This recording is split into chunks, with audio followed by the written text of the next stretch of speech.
All right, everybody, here we go. Today is Tuesday, August 11th, 2026. My name is Rob Carter. Welcome to the future. Number one podcast in America. I think this Soon to be the world. soon to be the world. This is going to be very interesting today. We have a guy by the name of Kirk Carmichael coming on, and he does a live presentation every morning. He's out on the West Coast telling people how to get out of paying federal income taxes. He's made a business out of it. Apparently, he was in business. Came across, a lot of people talk about a radio show that was in Northern California at the time where this guy came on and said that he had discovered something. You don't have to pay federal. I think his name was Bannister, if I'm not mistaken. Anyway, Okay. a lot of people have followed those techniques and have, from what I understand, found a method to get out of paying federal income taxes. So we'll have him on at 10 a.m. Central Daylight Time. I'm very anxious to hear what he has to say. I had a short conversation with him on the phone, and he sounds very legit to me. I know Everett Jones, one of our advertisers, brought him to my attention. We'll see what he has to say. And then, of course, we have Rick Babbitt's at 11 o'clock. As always, we'll talk about history and finance and so forth with Rick Babbitt's. Quick announcement, Isaiah. You don't even know this. You'll hear this for the first. Joe Bannister, somebody says. Joe Bannister is the guy. Oh, okay. Stephen K. McUltra, my man.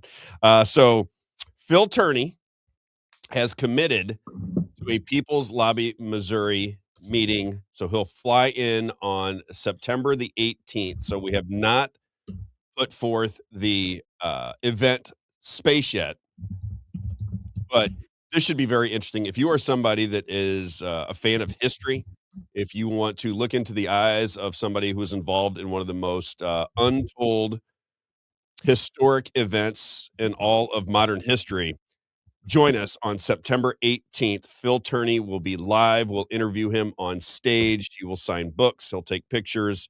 A living legend, as far as I can tell. Phil Turney from the USS Liberty, one of the few surviving members who got to watch what happened on June 8th, 1967. Fascinating story. The number one podcast ever for Candace Owens was Phil Turney. We've become friends with him. I like him. I like his son Bryce very much. When you look into the eyes of these men and they tell you what they experienced on June 8th, 1967, it will leave no doubt in your mind that the United States was intentionally attacked by the nation state of Israel, and it was covered up by our government. And from that point forward, you have to ask yourself why and what is going on with our government. Once you recognize it, once you go, this is true. This is not a game. This really did happen. Our greatest ally in the Middle East attacked the U.S. warship, intentionally tried to sink it, left him there for hours and hours and hours as 34 men were killed and another 100, and I think it was 74 were injured.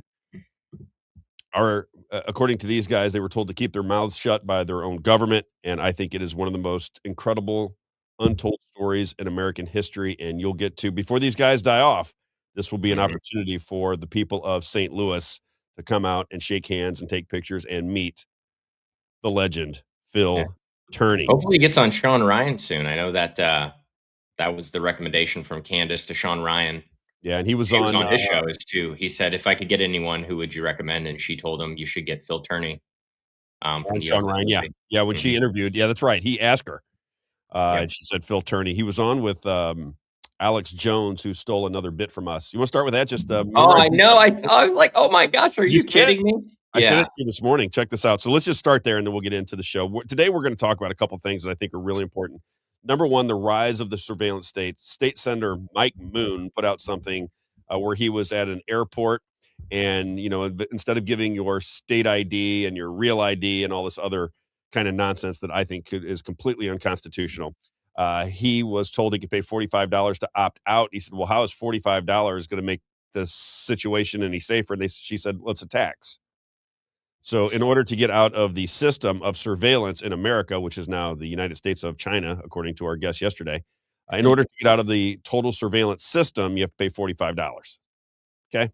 Well, so we'll talk about flock cameras and what they actually mean, what is going on in this country that is underneath the noses of everybody. But I want to just highlight it just a bit today.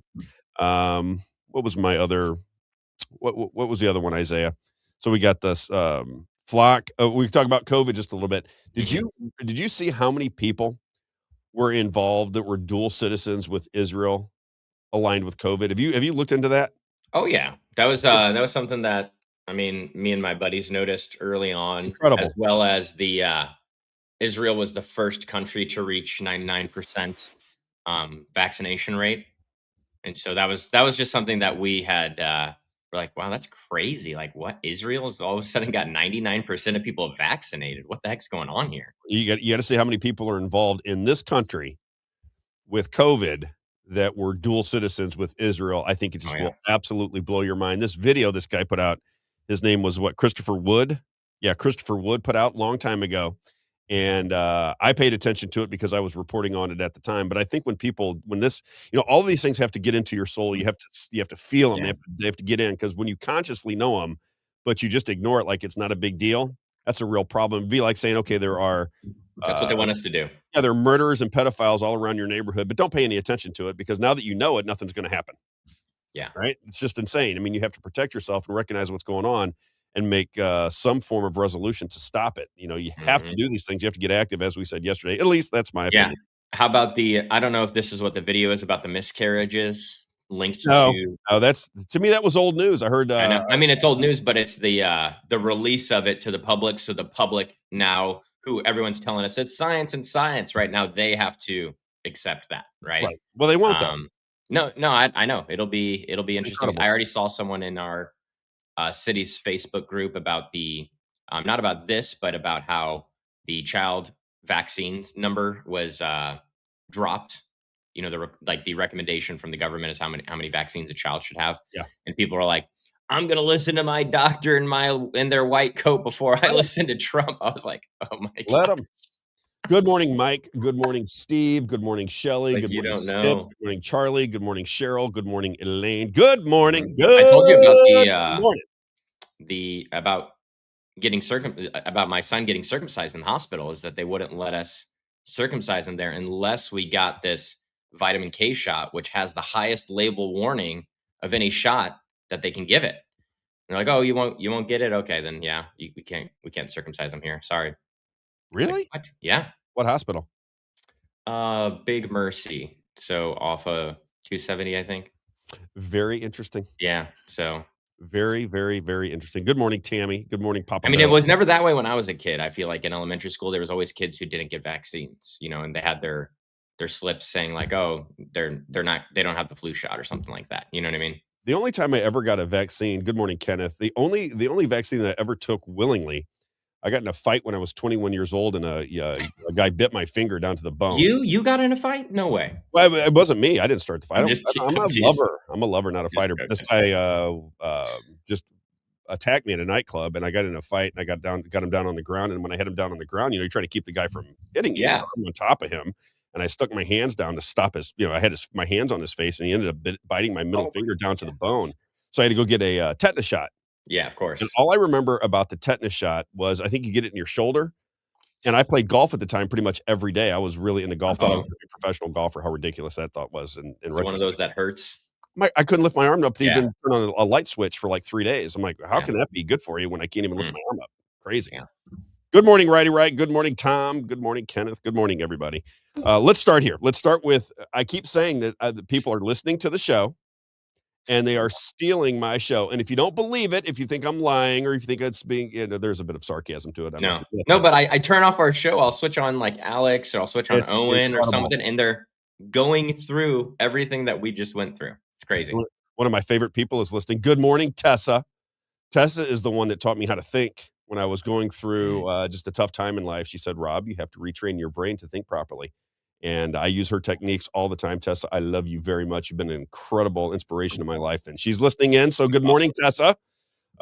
All right, let's start with where do I want to start? What number is this one, Alex Isaiah? Jones, Alex Jones, number number 5. five. Now, for people that listened yesterday, you tell me if this doesn't sound just a little bit familiar. All right, let's just start up with clip number 5, Alex Jones, the king of alternative media. Hawley. I loved this guy. If I was you, I'd go check to see who funds him. It's a show, people. And you know what the show is? Distraction. Let me show you how the distraction works with Senator Hawley. Send out Fauci. And they send him out to make him look like a clown. If you ask me, Fauci's just the guy who gets whacked. He's the fall guy. I don't even think he exists anymore. I'm going to say that was an actor. Forget going, hey, man, you guys owe us an apology. The snakes showed themselves.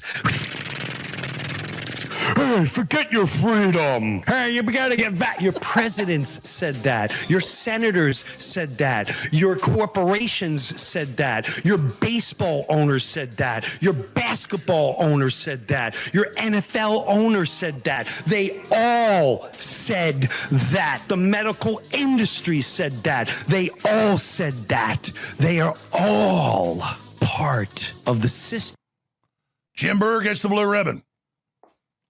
Ding, ding, ding, ding, ding, ding, ding, ding. Bingo, bingo, bingo, bingo, bingo, bingo, bingo, bingo, bingo, bingo, bingo, bingo. And Burr had this epiphany going, wait a minute, I figured these Fauci hearings out. Is it not odd that he even does the ding, ding, ding, ding, ding? He just didn't have the sound effect. I mean, that was the story we talked about yesterday. That's the one that he had on his show yesterday. He even did the ding, ding, ding, ding, ding, ding at the end of it.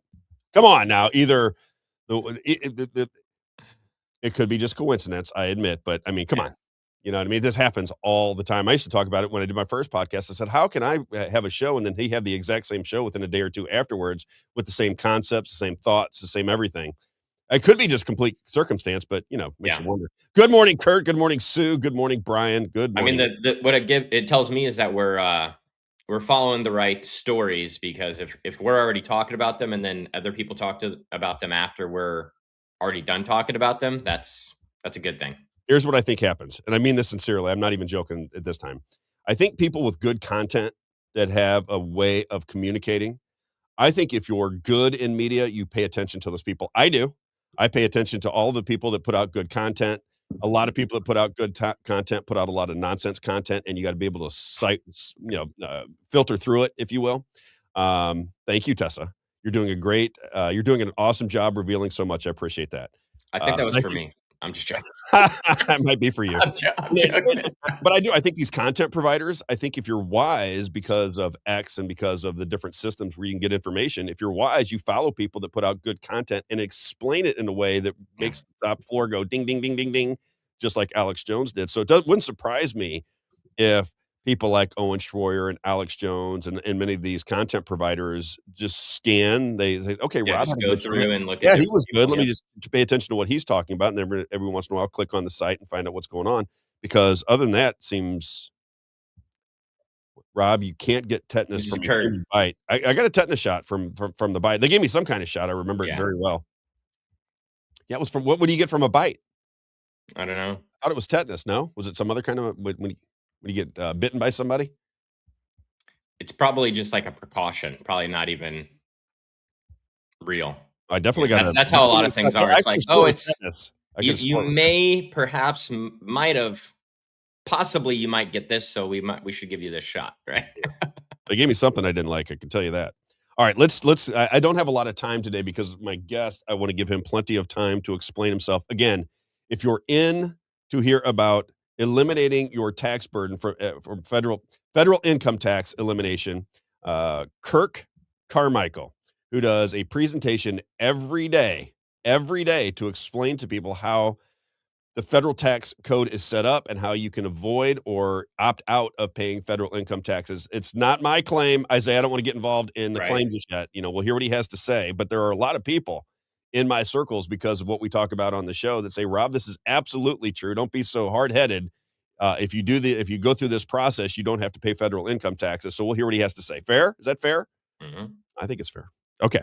Let's start with flock safety cameras. I think that, we had the guy from China on yesterday. I believe with all of my heart that there is a surveillance state being put in. I believe it's being put in under the noses of all citizens. And I think we have got to stand up against it. We have our very own PLMO, Jake Jackson, who's begun a conversation in Missouri about flock safety cameras. If you don't know what they are, you'll see these cameras coming up, are being put up all over Missouri, all over the country. And what they do is when you drive by, it catches your license plate, it goes into an AI system, and it's able to collect all of the information on your travel. So wherever I go, if some police officer goes, I'd like to keep an eye on Rob. He seems a little odd talking about anti-government stuff. Let's keep an eye on Rob. And they put me into a system, then my license plates get fed into an AI system, and they can track every movement that I make in my car. Every move. Yep. And they're growing crazy. They're all over the country. Now they can connect to the Bluetooth in your car as well. And so they can track track you through that as well. So that's something that's new with the flock cameras, and they just rolled out microphones as well on the new flock cameras. They So can now track your face. so now they audio record. They can track your face. They don't just capture only license plates. They also capture unique identifiers on the vehicle as well, like scratches or paint chips and things like that. And You see so the recent one?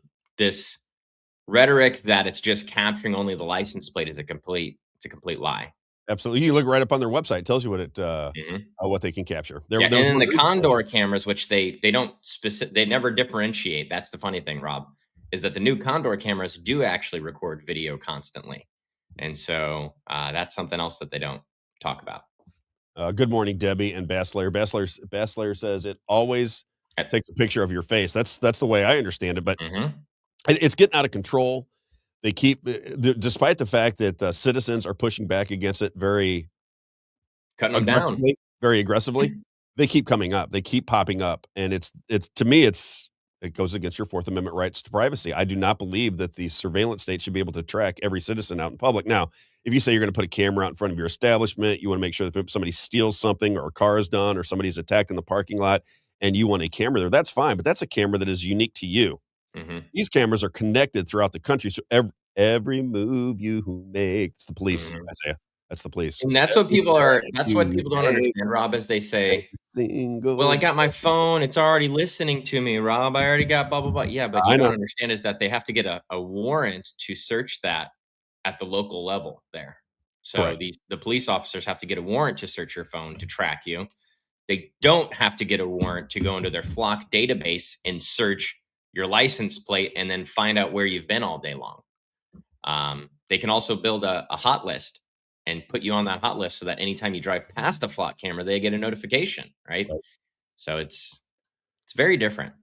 Puzzled Raccoon says, I think COVID lockdowns were a trial run to see where the weak spots were in contact tracing, and they're closing those gaps. Puzzled Raccoon, I think you are dead on the Yeah. money. That's why we try to tie. I'm never calling the health department.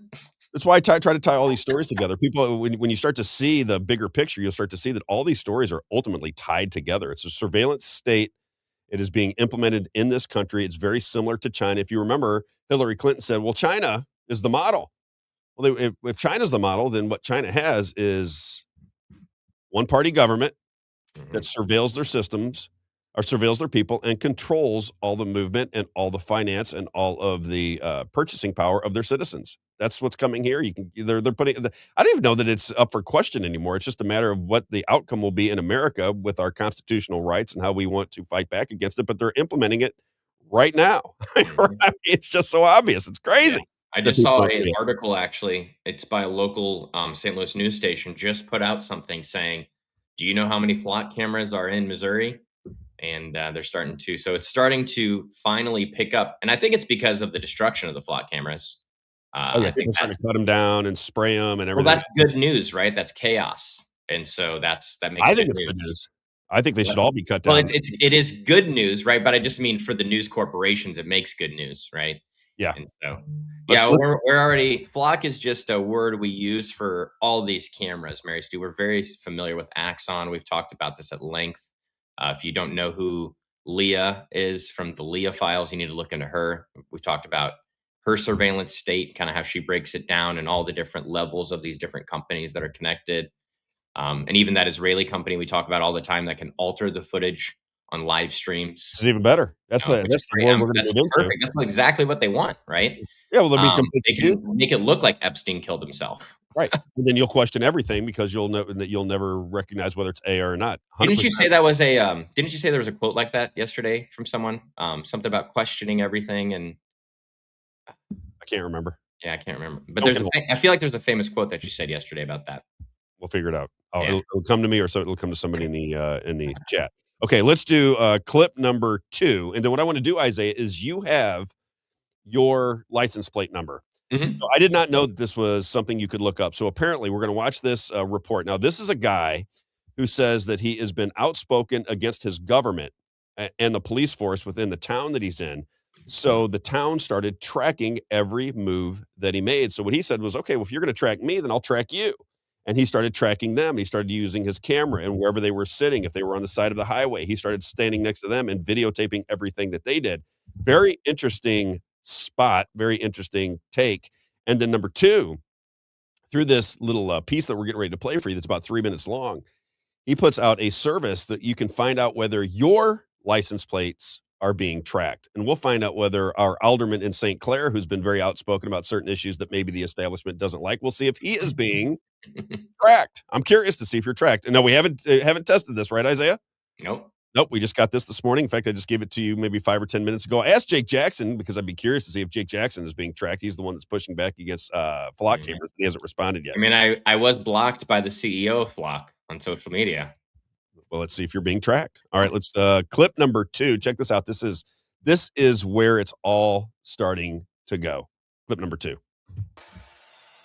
There's your guy right there. Bob Sklar believes the government is following him. It's as if the government was tracking you, put a GPS on you, monitored everywhere you went, when you went there. Not just around this small Indiana town, but across the country. This is where the camera is. Amid the rows of corn, license plate reader cameras are cropping up, connected to the nationwide Flock safety network. Did you start to see the police in your rearview mirror more than you would expect? Only one officer. How are you? I would come into town and all of a sudden he would be there, like he was waiting for me. It started to be more than a coincidence. It just happened. It kept happening more and more. I didn't understand why or how he knew. And then that's when I learned about the Flock cameras. Why are you out here patrolling in the county? Huh? I don't know. Or did you just come out looking for me? No. Is there any reason they would be legitimately tracking you? Not that I'm aware of.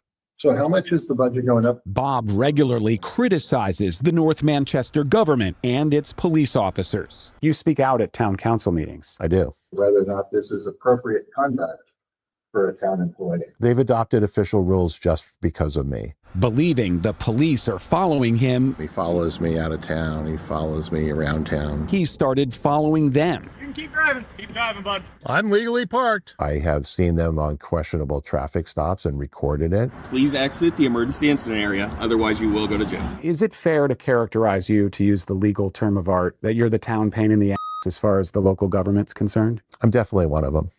Are you allowed to park there? Do something about it. Leave me alone. Stop harassing me. Why do you keep harassing me? I'm just trying to see if this is... Why do you keep harassing me? Leave me alone. Right about a mile outside of town is where this other camera is. Bob passed by a Flock camera and wondered, is that how the police knew where he was? Did you file a records request for the audit logs to see if they were tracking you? Yep. What happened?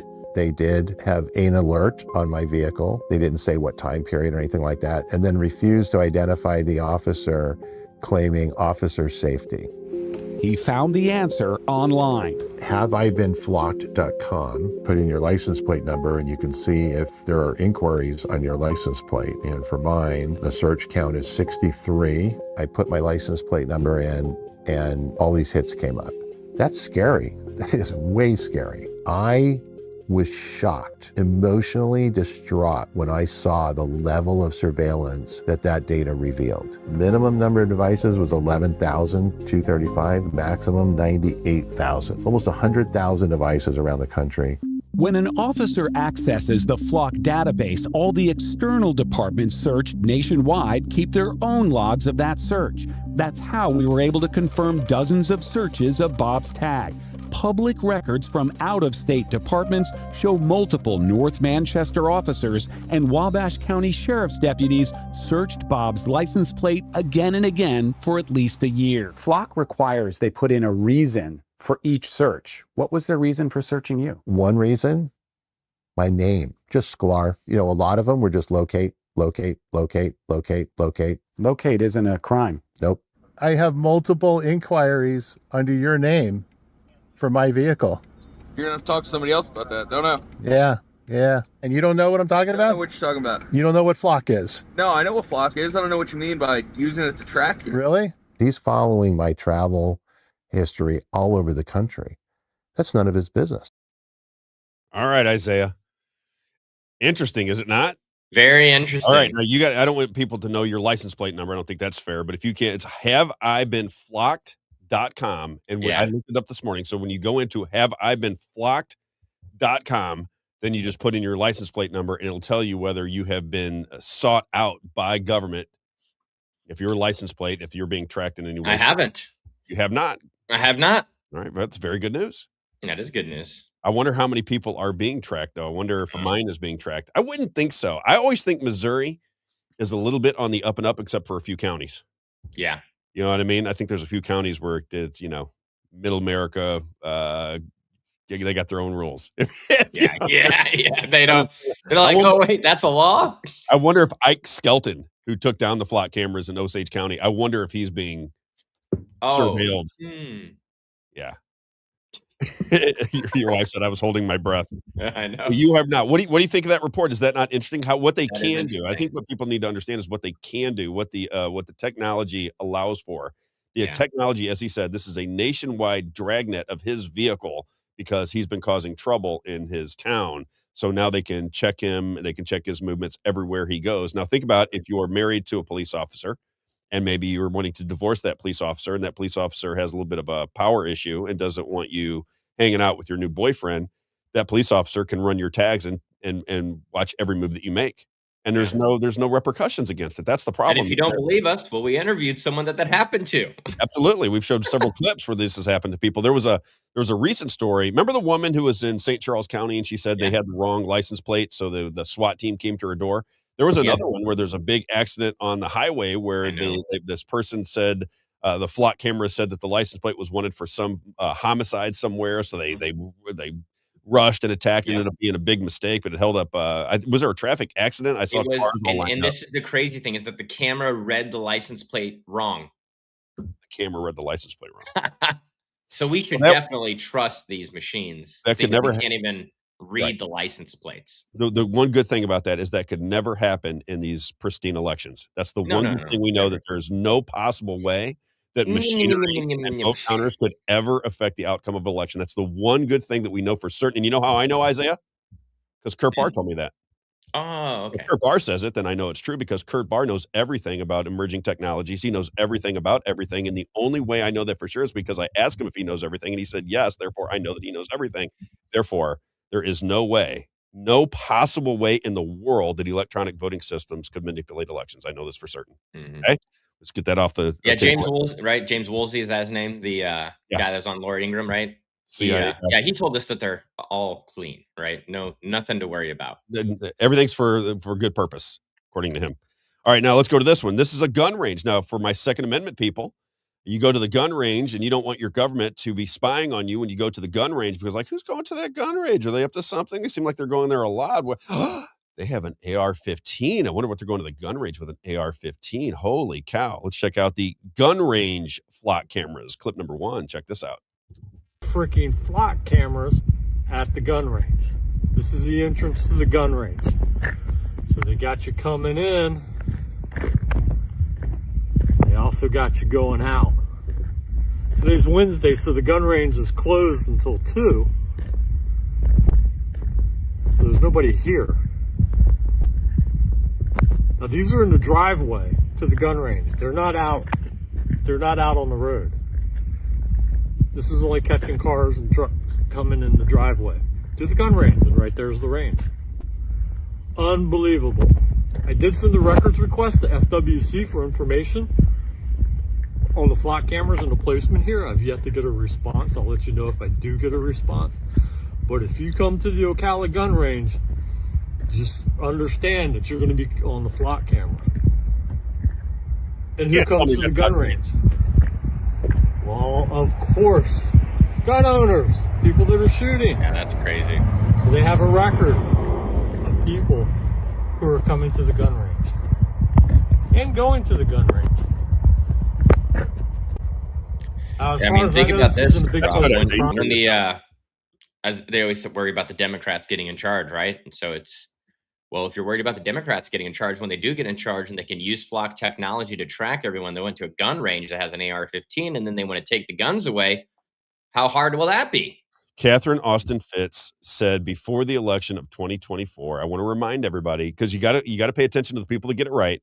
When everybody said the election was stolen from Donald Trump in 2020, nothing has changed. They're going to steal it in 2024. Catherine Austin Fitts, who's been right about just almost everything she's been right about, she said, no, that's not what's going to happen. Donald Trump is going to win in 2024 because he represents the tech brothers, the tech schemes, the Palantirs of the world. And she said they want him to be president. So when he wins, he'll be able to institute a surveillance and tech system, and the Republicans will cheer it on. The MAGA crowd will cheer it on. Like surveillance, if Donald Trump says surveillance is good, if he likes AI data centers, get those. I got nothing to hide from Donald If he Trump. likes clock safety cameras, if he likes vaccines, if he likes digital currency, don't trust Donald Trump.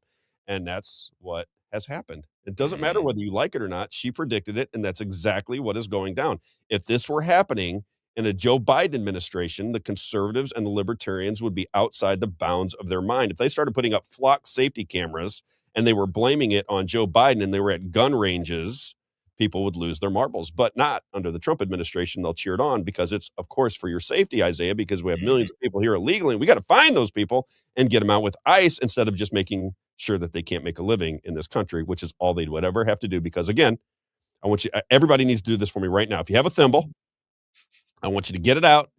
And if you can fill that thimble with common sense, then you understand what's going on. If you cannot fill that thimble with common sense, then keep listening to the show and maybe we'll fill that thimble for you, because it only takes a thimbleful of common sense to recognize that a surveillance system, a digital currency system, is being implemented. And I guess maybe the cat's out of the bag, but if the cat's out of the bag, what are the protections for the citizens? How do we keep our constitutional rights? If this is inevitable and we can't stop it, we're going to be surveilled at every turn. Do we have any constitutional rights left? That's the question everybody should be asking, is what are our constitutional rights? Do you have a right to privacy anymore? Or is that out the window? Is that gone forever?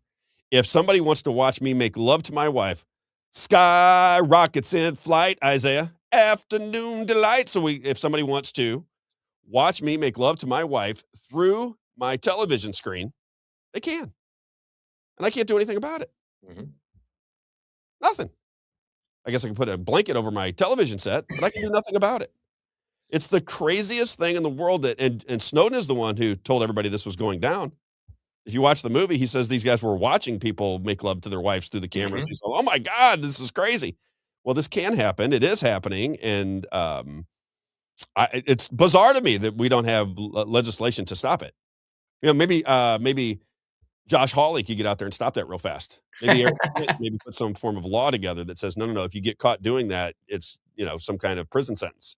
Maybe dissuade people from spying on American citizens. But no, I mean, maybe he'll get a hearing together and, and set one of the Senate committees, and then he can grill them with questions, but never do anything. Yes, you got to check on Jake Jackson. I want to see if Jake Jackson is being followed by Flock, because he's a danger to society. He's been very aggressive with people. I want to see if they're chasing him around. Yeah, Jake, you got to check it out for us, and you can just put it into the chat if you want. HaveIBeenFlocked.com, Jake. HaveIBeenFlocked.com. Put in your license plate number, and see if you're being tracked. I'd be curious to see if Jake's being tracked. Next thing I want to get to. So we'll move off of flock cameras. I just want to make sure that everybody is aware of it, because at some point you're going to have to get involved and stop it. Because right now, as much pushback as we're getting on the flock safety cameras, there's only a few towns that have outlawed them. For the most part, they just keep popping up everywhere you look. Jake, if you're listening still, I want to try to organize a Capitol Day that we can go down there when they're in session and they have one scheduled for AI. You know that, don't you? Oh yeah. I saw in September they got one. Yeah. Okay, let me move to, because I want to get through a couple things before we bring in our guy talking about taxes. So we got Alex Jones out of the way. We have flock cameras. That's enough. People understand where we're coming from there. Let's move to this one. Let's talk about COVID and how this plays together. We talk about all the time. We had the guy in yesterday who I thought was fantastic. Did you like that interview yesterday? I thought that was really good. Great. Yeah, I thought he was really good. Now he says it was just refreshing to hear someone from his background who thinks the way he does to say that Israel's a frenemy. We talked about that off the air. That was refreshing just as a young person hearing it, Yeah. Casey Fleming was his name. His book is The Red Tsunami, and he's talking about how the geopolitical foe that we have to pay attention to is China, and then he went into all the different methods they're using to infiltrate and surveil and take over technological systems in America. Okay. Let's take a look at part 2 of the frenemy, because I really want to stay focused on Israel, because something very strange is going on with Israel. If we all accept the fact that China is the enemy, then we have not all accepted that there could be problems with Israel. People are still like, well, not really sure, Rob. They seem like the greatest people in the world. It's the greatest thing going on. I love Bibi Netanyahu. I like the idea that we're sharing technology and our infrastructure with Israel, and we're bombing everybody in the neighborhood. It seems so wonderful to us. We love it very, very much. We don't understand why you don't like it. That's what I get from the people that support Zionist ideology. Let's go to COVID. Because how many people that are listening to the show today think that COVID was a con job, not in the middle, not at the end, and not at the beginning, but planned in advance? If you believe that it was planned in advance and then you see all of the people roll out, you'll notice something about the people they roll out.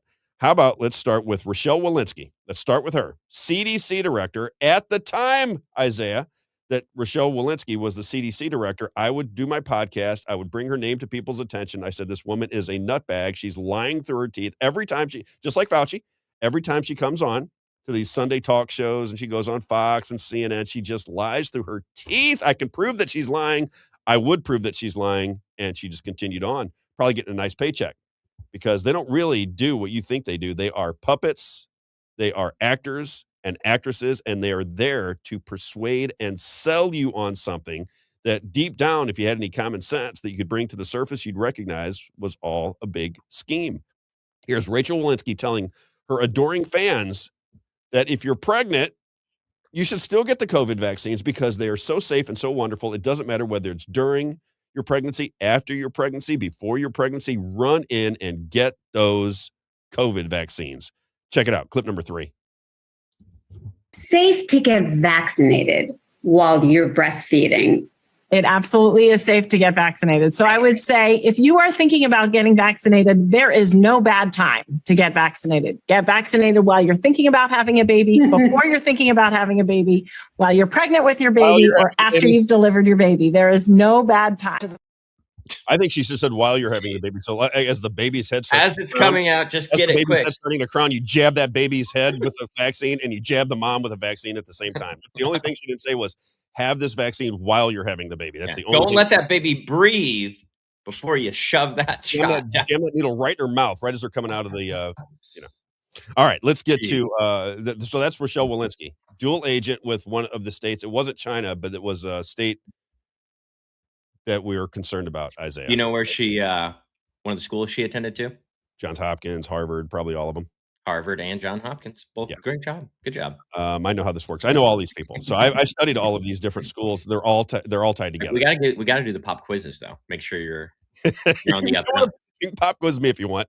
All right, clip number 4. Now you might have to fast forward this just a bit. We did not organize ourselves before we did this. Yep. And again, as you're looking at clip number 4, let me see where that starts, because I think it's the whole meeting. Yeah, it's a 2-hour meeting. Yeah, we got to fast forward to Christopher Wood. So if you put it on the screen, I'll know when I recognize it. Go to about 19 minutes.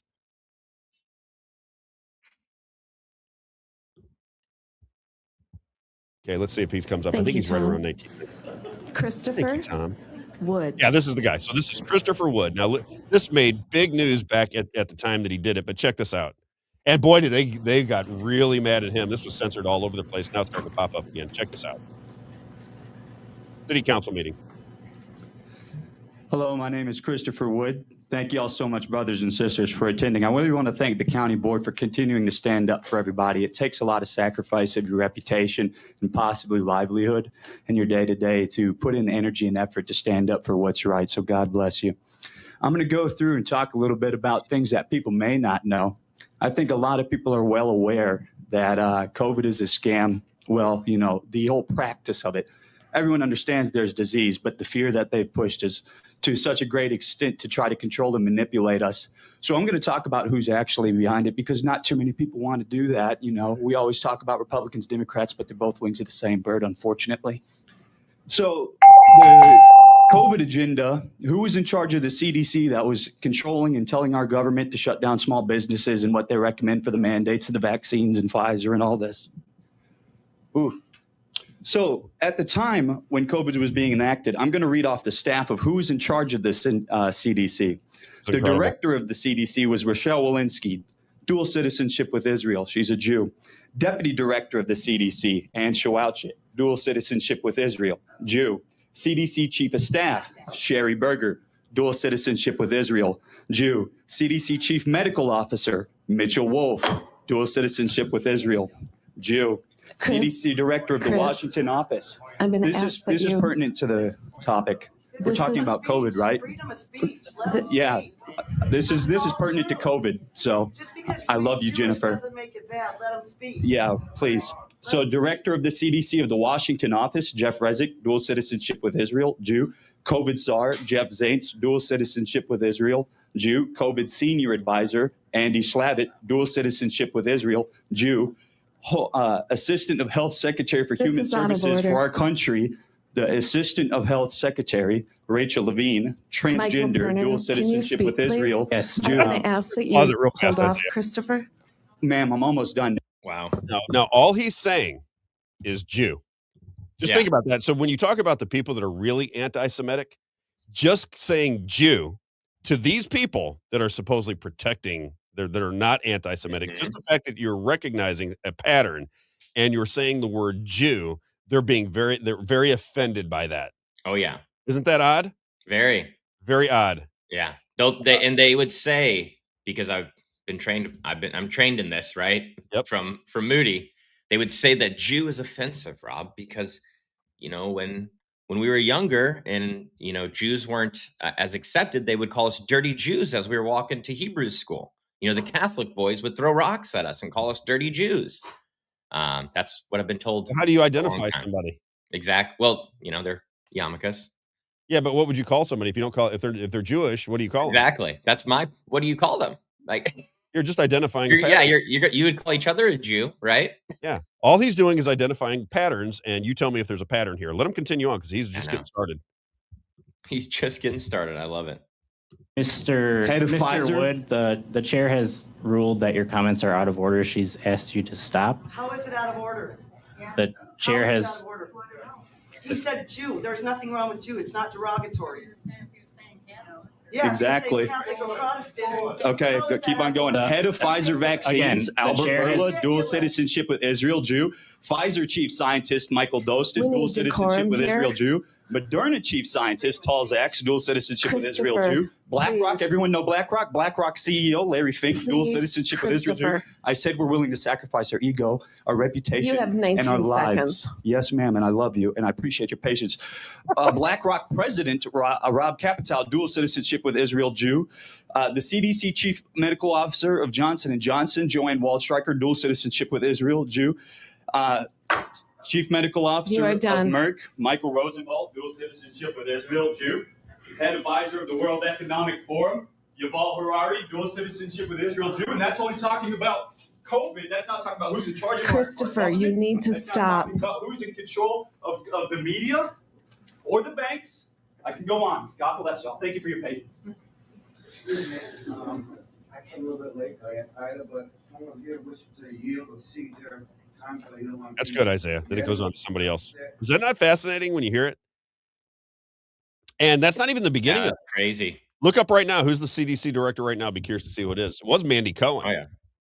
Yeah, my buddies and I had a list, and everyone was red that was Jewish, and it was...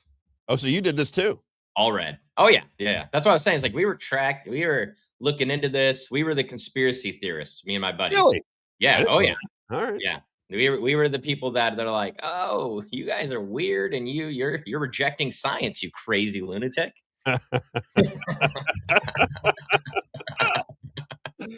Check out who the CDC director is right now. I think it was Mandy Cohen under Obama, and Mandy Cohen was another club member who was not Chinese. And I meant to bring this up the other day. Actually, I saw this because I saw the name. I was like, oh my gosh. I'm curious if Trump has made a move away from the all the same people. Well, I think you're going to be disappointed. I'm going to be disappointed? I don't know who it is now. I haven't really checked, and I thought COVID was over for a minute. I was going to wait for it to make a return before I got into it. Well, just from her last name, I don't know, Erica Schwartz. Let's hear about Erica Schwartz. So she's probably married into the family, just so you know. But What's it say about her? Early life and education is usually when it tells you. It's fascinating, really. Yeah, she's it's going to be in her marriage. Where'd she Would go to be school? if she went to school. That's what I'm looking. Oh, education. Here we go. Brown University, Uniform Services, so military, health sciences, and then University of Maryland, Baltimore. She's not in the club. That's a good thing. Yeah, in the Navy. Yeah, I guess it doesn't say anything about her marriage. So I wonder who her husband is. Exactly. And Puzzled Raccoon says that this doesn't mean some random Jew that's your neighbor is involved in some cabal. We say that every day. We try to make that. Yeah. That's why the guy yesterday said, we say that about everything. We look at the same. The thing that's different about the way the citizens of this country think, especially on the right, is they'll say, well, Rob, all Jews aren't bad. And I said, whoever said they were? I said, what crazy? We married into a Jewish family. My father went to U City High School back in the 60s. He was the only Gentile. It was an all-Jewish school. I worked for many Jewish people, friends with many Jewish people, was in a Jewish family. I don't have any problem with any Jewish person. Most of the writer, all but one writer of the New Testament. Exactly. So this is about a group of people within that framework. But at the same time, when you see the way the Muslims are portrayed in America, then they're all painted with the same brush. Yeah, if he got up there and he's like, to create havoc. this Muslims. Yeah, there might be a faction. Yeah, might be a faction that's here to cause danger, but the totality, when you paint everything with a broad brush of any person or any sexuality, you're doing yourself a disservice because you're using stereotypes to one person or two people or a group of people does not paint the entire culture, if you understand what I'm saying, Isaiah. Yeah. Isn't that crazy though? Yeah, all those names? It is. It's similar in the music industry and in media as well. That's what you'll find. Dr. Daniel Schwartz is her husband. I can tell you that guy is 100% Jewish. Is it on there that he is? Well, I don't know, but I mean Daniel Schwartz. That's a very, very Jewish name. Steve MK Ultra says the Zionists have hijacked the Jewish people, even though most Jews are not Semitic, they are Ashkenazi descent. Is that true? Well, the Ashkenazi is connected to the Semites, and so that's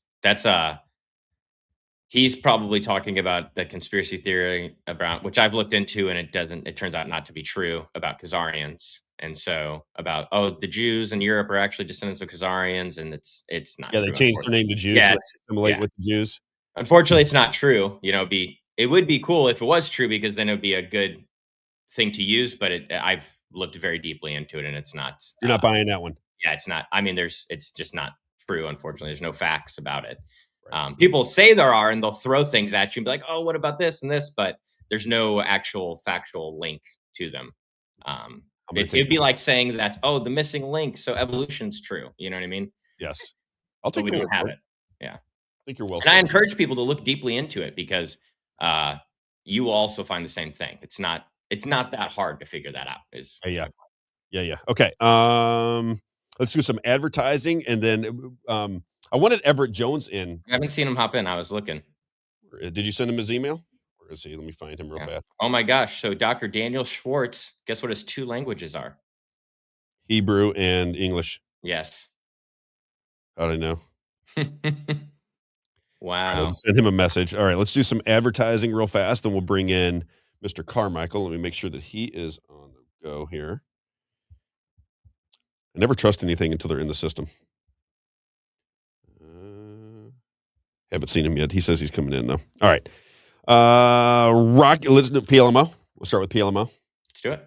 People's Lobby, Missouri. Again, don't forget, and we'll put some kind of flyer together for people. We'll ask our advertisers to spread the message. But again, People's Lobby, Missouri, the next message, peopleslobbymo.com, the next meeting, I should say, is on September 18th. It's a Friday evening. We're going to publish the event.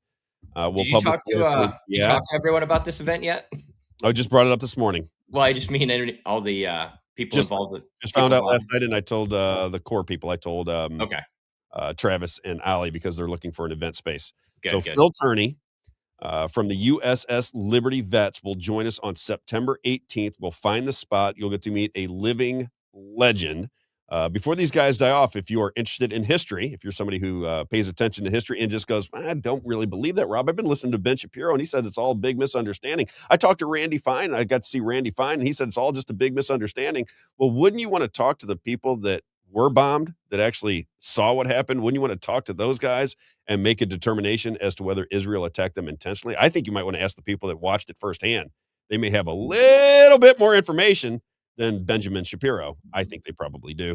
Phil Turney is convinced, as is everybody that was on that ship. They have a coalition of people that are out trying to tell the world, wait a minute, before we start sharing military technology and getting bad and going into the Middle Eastern wars along with Israel, that was a nation state that bombed us intentionally, and our government told us to be quiet about it, even though we knew it happened. I think that's worth paying attention to. Phil Turney will join us on September the 18th in either St. Louis or St. Charles County. Once we get the event space nailed down, we'll make that announcement, and we'll ask. It's probably going to be by, if you want tickets or if you want to come, it'll be free to the public. You got to get a hold of us because there'll be way more. We're probably going to hold something with maybe 150, 200 people available. There'll be way more people that want to get in than that. And that's just the way it's going to be. We want to keep it relatively contained. That's just the way we're going to roll. We don't want these big events. We're looking because we'll live stream it, Isaiah. That's the intent, is to live stream an interview with him and put it out to the world. Everett's in the stage, so just let you know. Yeah. All right. People's Lobby Mo, peopleslobbymo.com, peopleslobbymo.com. Go in, sign up, donate. We're a marketing company that puts pressure on government. It's that simple. We're a marketing company that puts pressure on government. In order to market, we have to create the schemes. We have to buy advertising space. We have to have money in order to do it. We're very upfront. We don't take big donations from anybody. We like small donations. I think the biggest donation we ever had was $5,000. I think that was the biggest donation we ever had. So it's not, we're not looking for big corporate sponsors. We're looking for me, you, and your neighbor to get involved in taking back our state and ultimately our country away from the corporate interests that now rule over us, Isaiah. That's all we're asking. And if you like the corporate overlords, continue on. If you want to work in a cubicle and have your job taken away from you when you're 45, 50 years old because you're making too much money, so let's stick with this system. It'll be fantastic. But if you like doing business with your neighbors, if you like small businesses, if you like a little bit better society that is not so corporate driven, then you might want to join peopleslobbymo.com, peopleslobbymo.com. Then we got Rocket, ROC. Where is my man here? I don't see him in the thing. Everett's here, but where is Kirk? I'll call him. If not, we'll play a clip and then we'll call him. Rocket, ROCKITcareers.com, rocketcareers.com. This is my good friend, Mitch. Known him since I was in high school. Easy to remember. If you are an employer or an employee and you need help, especially if you're out of work or hate your job, if you need help launching a new career, you want to get a hold of rocketcareers.com. Job placement. So you're like, you know what? I've been looking for a job for a month. I can't find anything. Bills are coming due. I'm starting to panic. We'll call rocketcareers.com, and they will use that network that they have developed from coast to coast over many years to help you launch a new career. Rocket Careers, ROCKITcareers.com. And again, if you're a small to medium-sized business, this is where they specialize, small to medium-sized businesses, and you cannot attract the talent for your business that you desire. Easy phone calls. So let's say you need an electrician or a plumber or you need an attorney, anything. If you need these people, use rocketcareers.com. They are best in class, ROCKITcareers.com. You can reach them at 636-778-2419, 636-778-2419. Rocket, ROCKITcareers.com. How about my man, John Grady? I saw him in here earlier. John Grady is with slaphappyhemp.com. They took his business away from him. He didn't like it. He ran for Congress. He's going to run for again in 2028. While he still has product available, hemp products available, he can still sell them legally in the state of Missouri before they take that away from him.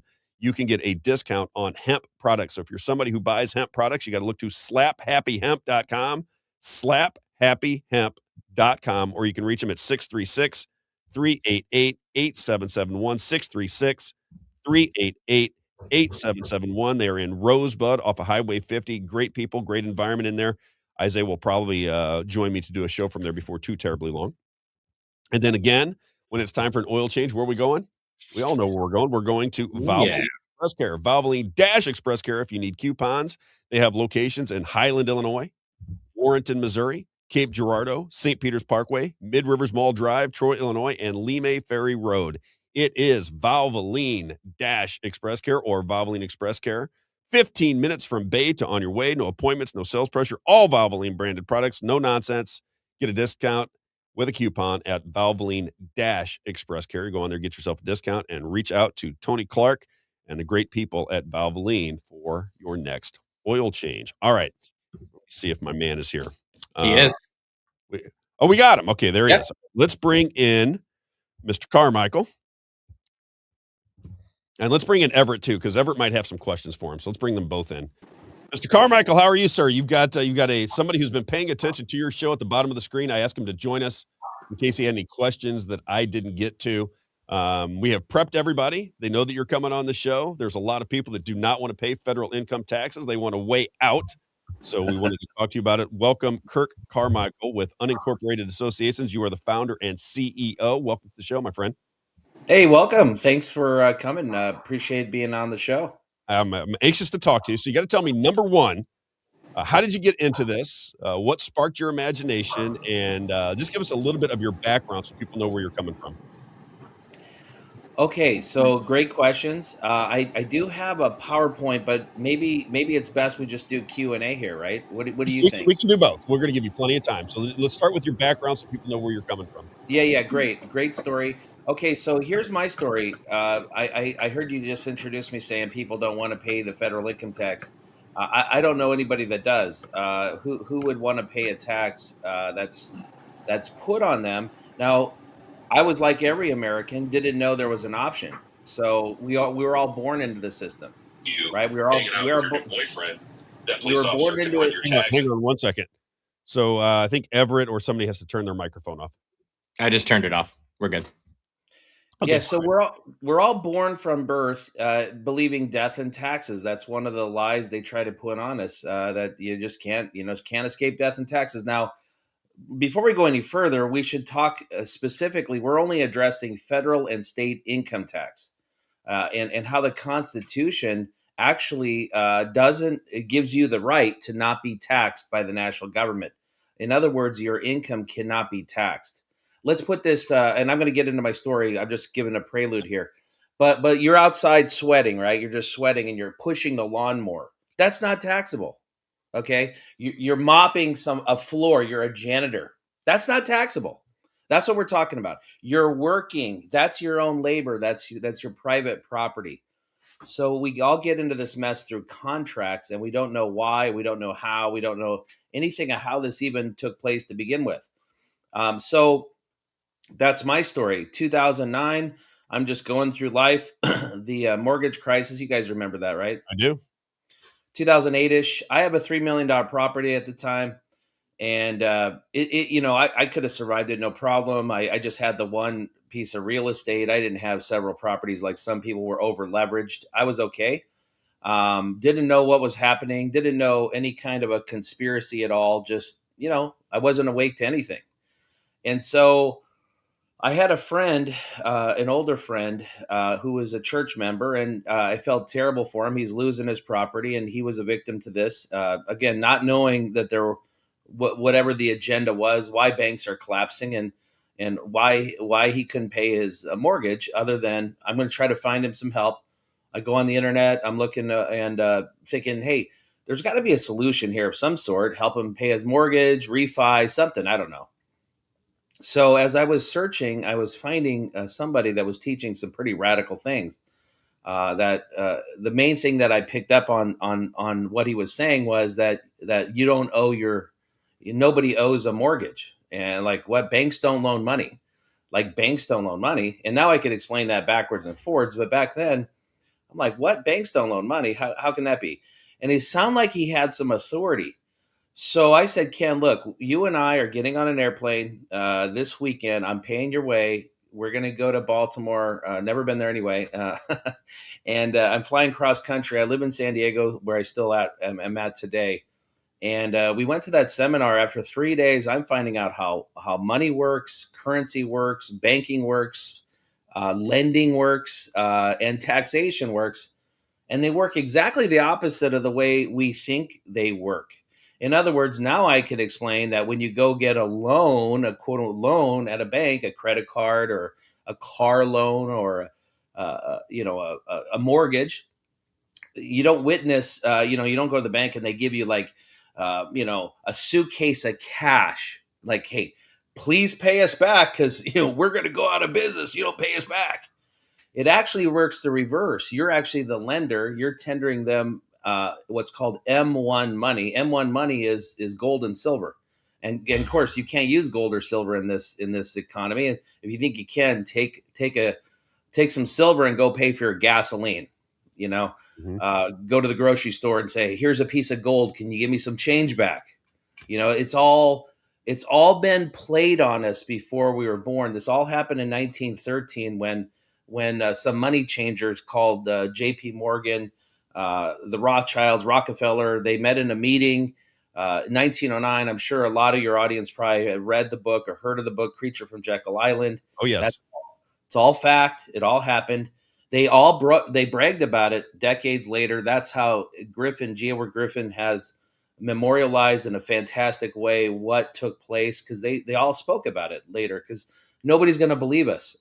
So and we all have a hard time having people come out. Like, I call this like a zombie ministry, that I didn't know what I didn't know, which is going into my story here, 2009. And there's some people like on the call probably right now or listening to the show, Loan, I didn't know any of these things, and that's okay. It's okay to admit, hey, maybe we've been deceived, but that's the point of following the breadcrumbs of truth, because they're going to lead you to a greater truth, and that's what we're here to help people with our ministry.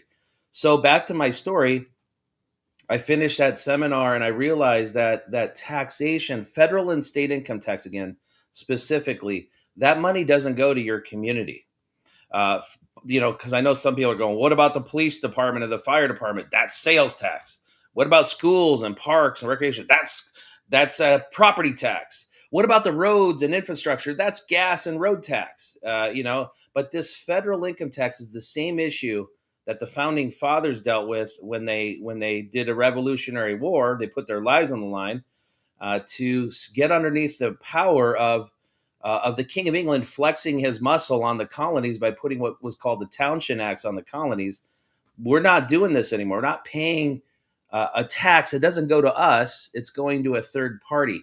Now, people can't connect the dots, and that was all engineered in 1913 of how this works. So I'm understanding this. I walk out of that meeting going, I'm never paying another dollar of federal income tax again. Now, I wasn't a cave dweller at the time. I'm not some guy, because that's where they try to pin us up as they see the system will go look at it and go, you're a tax protester, like you just got like 2 teeth and you're in Montana.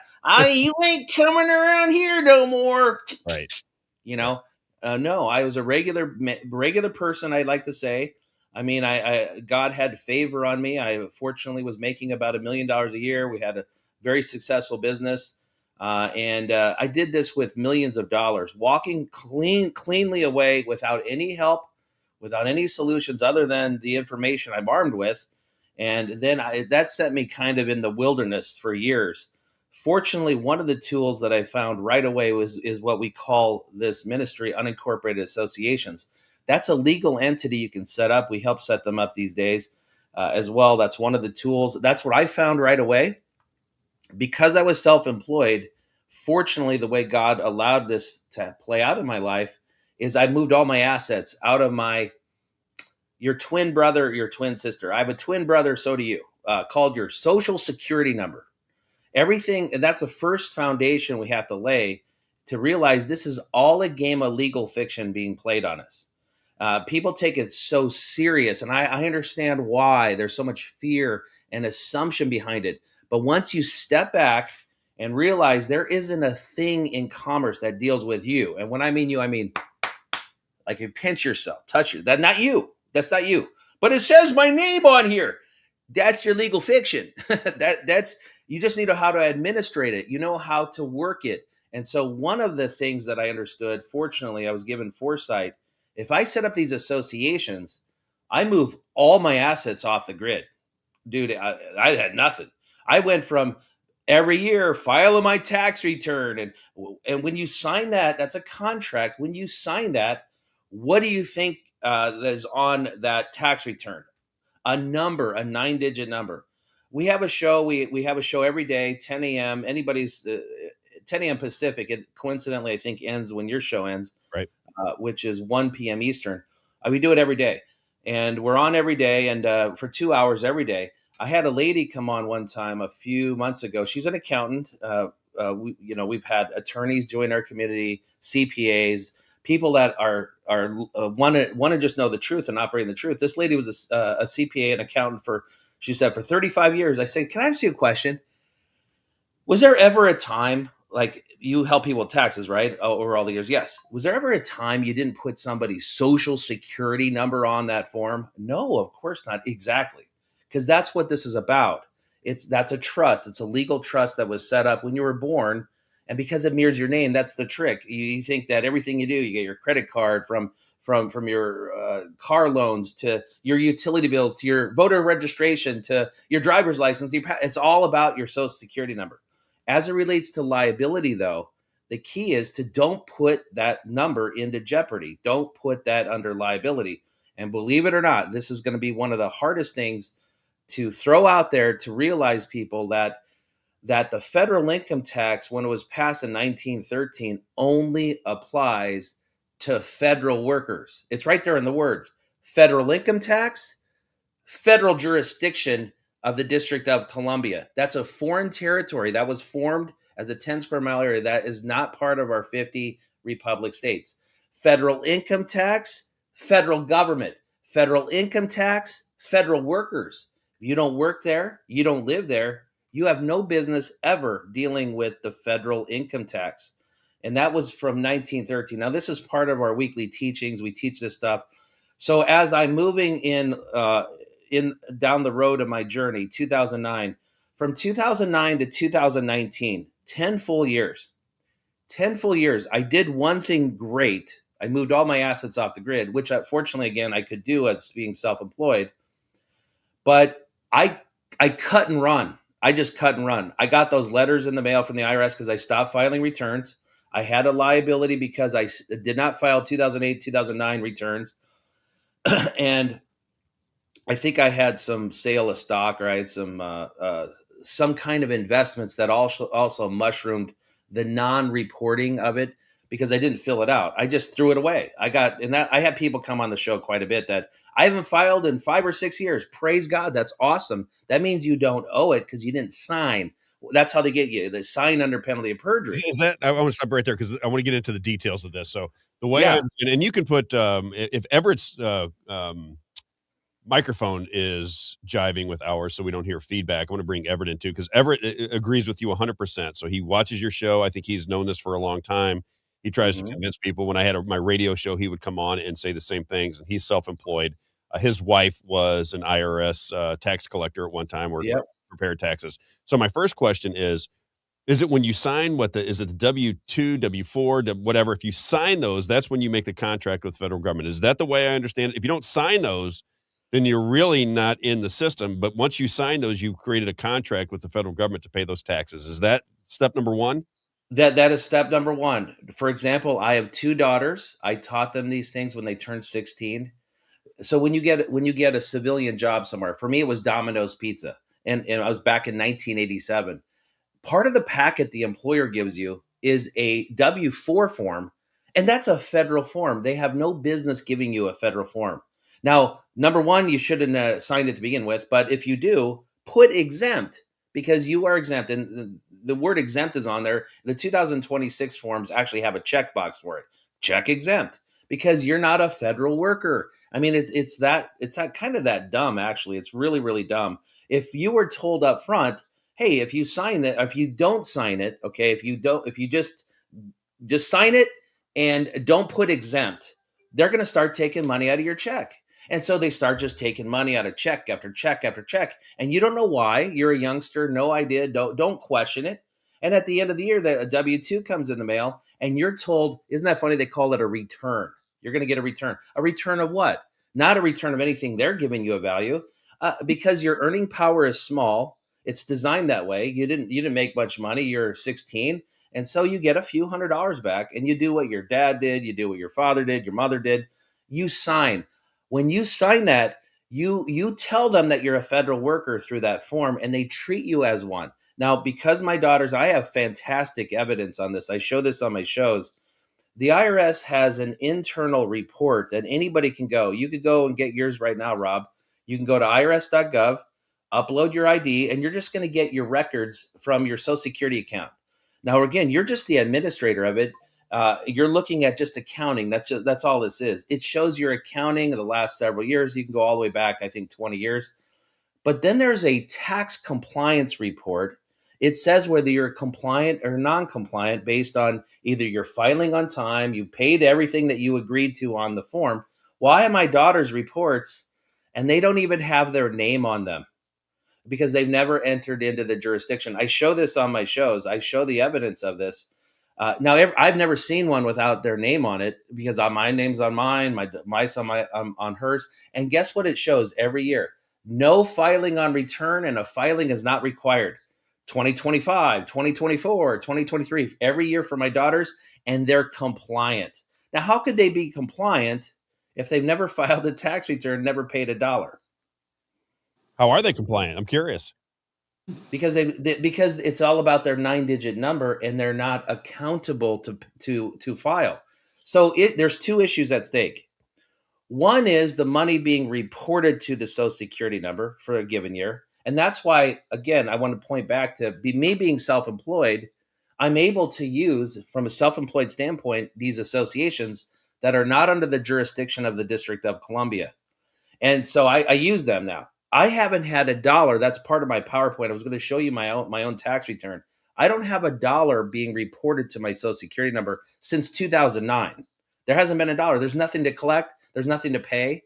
I've moved all my assets off the grid, and the association never files a return. But for those W-2 employees, like my daughters, like probably many people on the call right now, it becomes reportable. Why is it reportable? Because the employer is keeping track of all the money they're paying you. And why are they reporting you? I call it the snitch form. That's how the IRS has crept into our society, is because the business entities were set up under the jurisdiction of the District of Columbia. If you set up an LLC, an S Corp, a C Corp partnership, it's almost like they're which one would you like to choose? It's like you have a choice. There's no choice. Every one of them are what's called pass-through entities. They pass the liability to your Social Security number. And so those businesses, and if you're employed by them, well, they want a write-off. They want a write-off. So they give you a snitch form, a W-4, and you're. Does that make sense? Yeah. So let me ask you this, because I have an LLC, 2 of them, as a matter of fact. So if I have an LLC, and they have my information, but I don't, like, I contract out right now. So we have people that work for the show that I have to pay, like I'm paying Isaiah. If I don't go back and forth with Isaiah, and I just keep the money between him and I don't file anything with him, he doesn't file anything with me, am I in trouble, or do I have to do something to No, you're not. You're not snitching on each other. The reason why I call it the snitch form, is because in jail they go, you snitch, you don't be a snitch. You're not going to tell on me, or you're a tattletale if you're a youngster. That's how they get you to tell on your fellow Americans, because you submit that to the IRS. And the IRS, here's one of the biggest misnomers. I have people go, the feds, are you going to be in trouble? The feds. I said, hang on a second. Hang on. Homeland Security since 2001. Okay, that's a federal agency. The FBI is a federal agency. CIA is a federal agency. The IRS is not a federal agency. It's a private organization. Now it has been given. So this is where there's some discernment. It has been given some authority from the government, but it's very limited. The scope of their limit is the District of Columbia. The problem is every American is under their jurisdiction because they've all opted in. They've all opted in from age 16. They have us all thinking we need to file this thing. And again, I have a bunch of evidence to show you, and some on the show want to look at it, but there's so much evidence to show that all you have to do is not file the darn thing. Well, put up your PowerPoint, whatever you wanted to show us. I want you to see it. And then Everett is behind it. Everett's been studying this for 5 or 6 years now. He's the local genius when it comes to this kind of thing. And everybody on my radio show loved it when he would come on. He would explain this to people, and they always wanted his information. He's done some meetings with me where he's explained the same thing. And I think that's why he gravitates toward what you're talking about, because Yeah. he's under the same scenario, self-employed, just like you, just like me. And I don't want to pay federal income taxes. And one of our buddies in here, he said, guy makes $1 million, doesn't want to pay tax. I don't want to pay taxes to this system. I don't like the system. Why am I paying taxes to? I don't approve of anything that they're doing. Nothing. And I don't want to pay them taxes. It has nothing to do with whether I want to pay my fair share. I'm very generous with my money to people that are in my life, but I don't understand why. I remember when I was making good money and we had to pay quarterly, I'm writing checks to the government every 6 months for $30,000, $40,000, $50,000. I'd like to have that money right now. I'm 56 Now, years old. I'd like to let's have put that in perspective. Do you know what you're actually doing when you're paying quarterly? The tax guy, because he's part of the system, they're licensed to. So if I was the devil, I was going to propagate a nationwide scheme. You know what I do? And I'd hand out licenses to people, and I have people trust them, kind of like a doctor. I'm really sick. I might have cancer. Go, okay, well, I've got two options. We can either put you under the knife tomorrow and remove a body part, or we can put you on chemotherapy, and maybe the radiation will kill you. And then because they're licensed, they have to tell you what the license says, and they cannot tell you don't owe it. So you know what you were doing is they have you set up this S corp where you're the owner and you're the one that's liable for the pass through money, and because of the nature of you got to always prepay, you're prepaying a tax in the future. And so 4 times a year, they have you pay quarterlies for a future tax that you don't even have to sign. Right. And then they charge you a fee if you don't pay it quarterly. I mean, there's like a 5% fee if you don't pay it quarterly. If you want to wait to the end of the year and pay one lump sum, they charge you a fee for that too. I'm like, they charge you a fee, but it's based on you. That's based on you still agreeing to it. Right. So your agreement is your filing of the contract.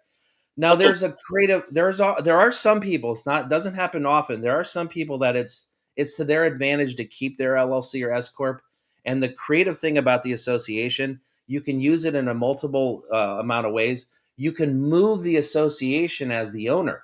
It can be the owner, so it receives the pass-through money, while the LLC still files. If that's the way you choose to go, then the money gets passed through to the association, which isn't required to file. And that removes your social security number out of the equation. Gotcha. Did you want to ask a question, Everett? No, go ahead. Okay. I was going to say, whatever PowerPoint you have, because I want people to have, tangible evidence that you're not paying taxes, because you say you have not paid federal income taxes since 2009. You and I talked on the phone the other day. So, well, that's kind of proof enough. If they haven't come after you after 16 or 17 years. Oh, that's part of my story. They were already coming after me.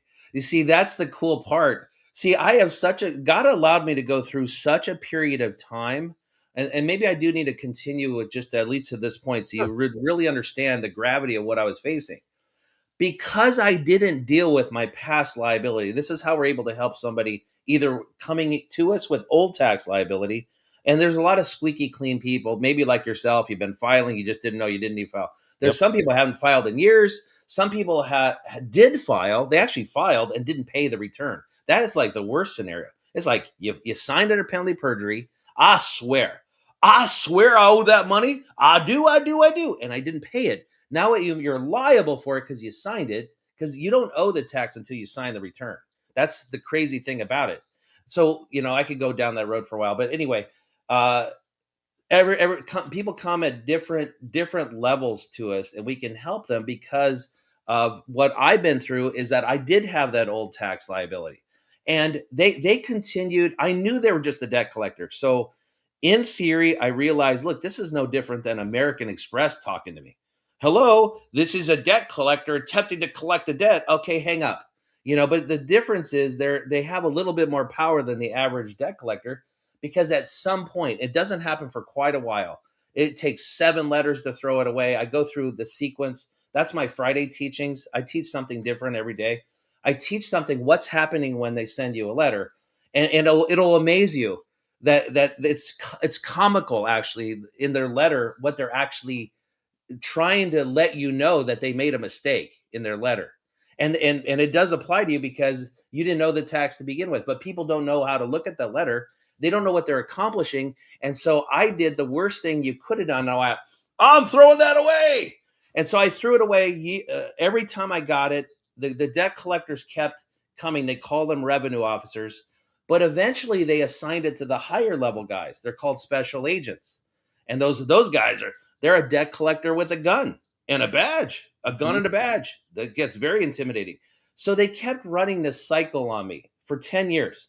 They'd go to the lower level, back to the higher level. And now remember, this is based on me cutting and running. I had the old liability. I willfully took that liability. I threw the letters away. I didn't know how to deal with them. I didn't know what they meant. I didn't know what they were trying to accomplish. And so for 10 years up until 2019, now it's back to a special agent level again. And they just randomly showed up in my business. Now I had, again, a successful business. In fact, in the year 2018, we did 38 million in sales. So between 2009 and 2019, I did exactly what I shared with you, Rob. The strategy I used, I moved all my assets out of my Social Security number in 2009. So by the time the special agent had showed up, the two of them, they showed up in my office. They already knew that my Social Security number had not been the owner assigned to that freight company for 10 full years. And then as they're searching for assets, they're not finding any bank accounts. They're not finding any stock accounts. No, crypto is a little still early in the game then. No investments. They didn't see anything in my Social Security number. So this showed me they're tunnel visioned. They are only looking for the 9-digit number. That's what only thing this is about.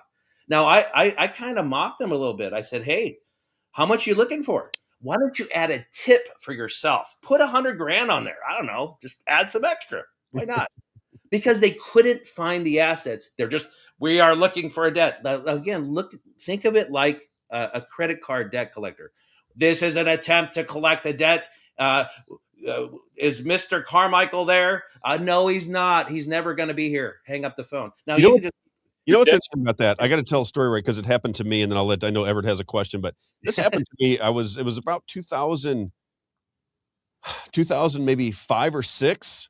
They had I got a letter in the mail that we'd done our taxes. I got a letter in the mail that said I did not pay. I still owed, like, I want to say it was like $15,000 or $20,000 in taxes. I'm like, what?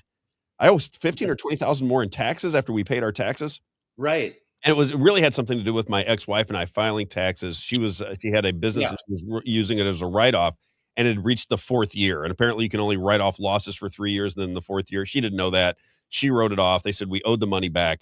And I remember thinking to myself, well, I don't want to pay them $20,000. So I'm going to run this out and see if I can negotiate with them.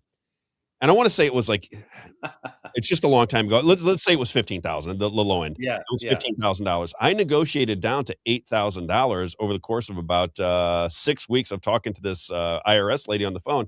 And when you said it's like negotiating a credit card debt, it's exactly what it was like negotiating. I said, I don't have $15,000. I'm raising 5 kids here. I said, you got me in a bad situation. I didn't know the tax laws. I said, but I'm willing to pay you a couple $100 a month or something of that nature. I said, but I don't have $15,000. Right. And I remember her saying to me, she goes, well, what can you pay right away? What can you pay? We'll take whatever you can pay. That's exactly what she said. I said, I have $8,000 in cash that I can sell you. I said, but I have no more than that. And she said, we'll take it. I wrote the $8,000 check, and that was the end of it. So, hey, on that topic, Rob, I have something very fascinating. I find myself very privileged because we have about 100 people a day that show up in these meetings. We have thousands of members. So I'm able to discern the information as it's coming in, and I discern it to the community, what's coming in, what's happening. And so we're watching everybody's situation. Everybody has success, every single person, because we teach the fundamentals of what to do. I want to pause because I do want to get back to finishing my 2019, because it took me 10 years to figure out the second part of the system that I need to share with you. But pausing on that and dovetailing on what you said, Rob, we had 2 people, I think it was within a month period, 2 people, almost the exact same scenario, both younger women in their late 20s, early 30s. One was a bartender, and she had an LLC that her boyfriend signed up under her Social Security number, racked up a bunch of money, and that money got tagged to her, and the boyfriend left town. And they were claiming that she owed $50-some thousand. And the mom, who was a member of our community, was trying to help her daughter. I said, sure, send me what you have. I'm reading the correspondences that came from the attorney. Again, attorneys are the problem. CPAs are the problem. Now, it isn't that their heart. It's not about their heart. They may be the best person, but they're limited. Their only solution is they only have one solution. They want to fortify that strong contractual bond. I equal it to a marriage. Like if you're just dating somebody, you can leave at any time. But if you get married, you can't just leave. You have a legal obligation now. You're in a contract. You're in a contract with the IRS. That's what I was in too for 10 years. And I'll finish that story until how to break the contract. There's a way to break the contract. That's where I'm going with this. That's what I want to ask. So you're right on that's right where I'm going. People are saying if I signed a W-4, am I locked in forever or can I get out of it? So no, not at all. They can't scam me forever. They got you for a long time though. And they did a good job. I mean, for a long time. Okay, so back to this story. One lady, the one girl, she's very fearful, and I'm reading I'm talking to her mom. I'm trying to coach her through it, and then I'm reading the correspondence from the attorney, and the attorney was corresponding with the IRS. And the attorney gave the information to the daughter, and I'm reading it and I go, how did they know that she had 50,000 in her bank account? She had money in her bank account.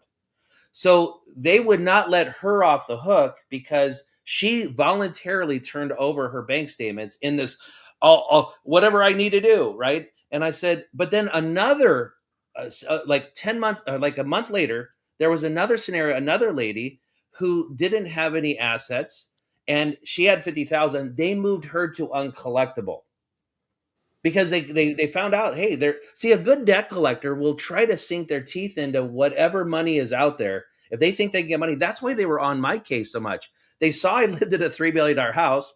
I drive a Jaguar and a Viper. They saw I started this successful company in 1999, and then I no longer was accepting the K1s or the ownership dividends from 2009 to 2019. I went 10 years off the grid, but they still thought there's got to be money here. There's got to be money. And they couldn't find anything because in 2009, I moved it all off the grid into associations. Did they threaten you? Did they say you were looking at jail time or any of that kind of thing? No. This doesn't go to jail ever because jail, let's talk about jail. So this is the first thought. And unfortunately, we can't get most people, the first time they hear voluntary, they go, that's good for you. Okay. I don't want to go to jail. I don't lose everything. And then they have a spouse that's saying the same thing. All you're facing is a piece of paper. It's a piece of paper. If you know what the piece of paper means and you don't sign the contract. So this is all about all those court cases, Wesley Snipes, everybody that everybody knows. It's all about signing. So if you don't sign, they're not coming after you, basically. So let's put this at the top level. The Constitution does not allow the national government to tax you, period. You can't get a tax on your labor, The problem is that all of us entered into their jurisdiction as if you work for the federal government. They're treating you as if you're a federal worker based on your own admission. And so because we think jail, and yet the problem is the contract, we think it's the law. The law is against us. And many people go, well, the government can just do whatever they want to do. And I go, let me talk about that. Do you believe you have the right of freedom of speech, freedom of religion? I believe it. So if I say, I hate Trump, are they going to come in and arrest me? No, they're not. You believe that, right? I do. Can they take our guns away? The right to bear arms? They can't. Well, maybe, okay, if they do, then all this goes out the window. I mean, the Constitution still stands. We believe that. Do you have the right to remain silent? Yes. That's the Fifth Amendment. Take the Fifth. Now, if they make you, are they going to make you? You got to talk. Talk now. I'm going to talk. You have the right. Now, here's the thing, though. The Miranda rights were based on a case of Miranda in the 1970s, where he did unknowingly, they had him to talk in the questionnaire, and they didn't warn him that he was incriminating himself, so the case got thrown out. And now it became a thing that police officers, if they arrest you, you have the right to remain silent. Anything you say can and will be used against you. Would you like to say something? And you go, but the gun just flew, the gun and the bullet. You just waived your right. Interesting. You just waived your right. You have in that same dusty document, 1787, that George Washington and 38 others signed. They just escaped the King of England. What was the idea? Let's put a tax on all the people. No, we're going to, in fact, reading James Madison's comments on this, he didn't even want to sign the Bill of Rights, which I just repeated, the Bill of Rights, because he believed If we just spell out a few rights, that means that they don't have the other rights. You could imply that, right? Mhm. And so that's why the Ninth Amendment is like an et cetera. You have enumerated rights. Well, inside of that same Bill of Rights, the same revised Constitution of 1787, Article 1, Section 9, Clause 4 says they can't put a direct tax on you. They can't tax your labor. Then there's a court case, Pollock versus Farmers Loan and Trust in 1895. It slammed the door. It's a Supreme Court case. Can't tax your labor. I quote this on Tuesdays, by the way. If you come Tuesday, I'll go over the foundation of this to realize we have never, living in the 50 states, as long as you don't work for the federal government, that tax is never applied to you at all. Can you get a refund for the millions of you paid in taxes over 30-something years?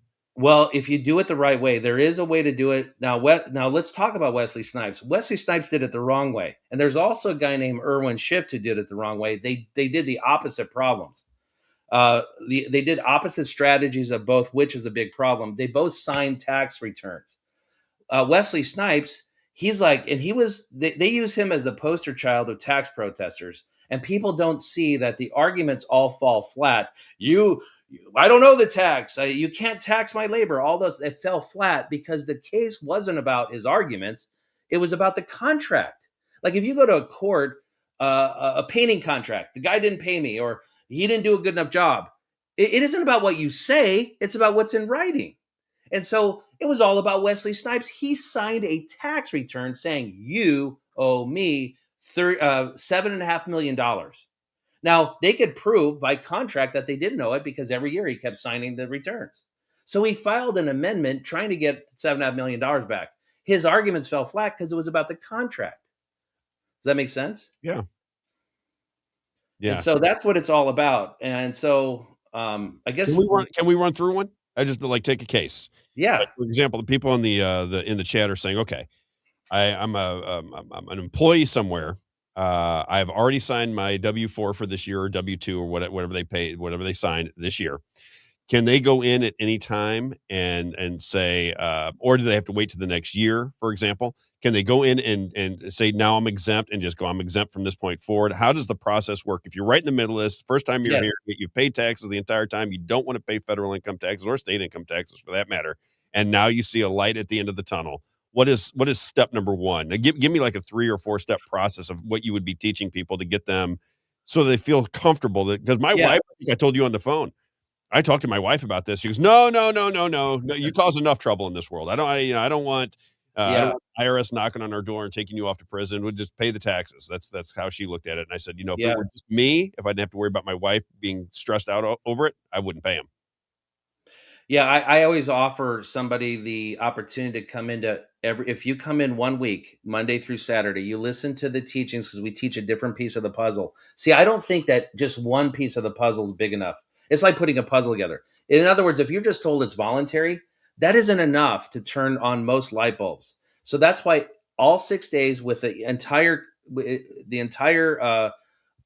picture is painted through these 6 major pieces.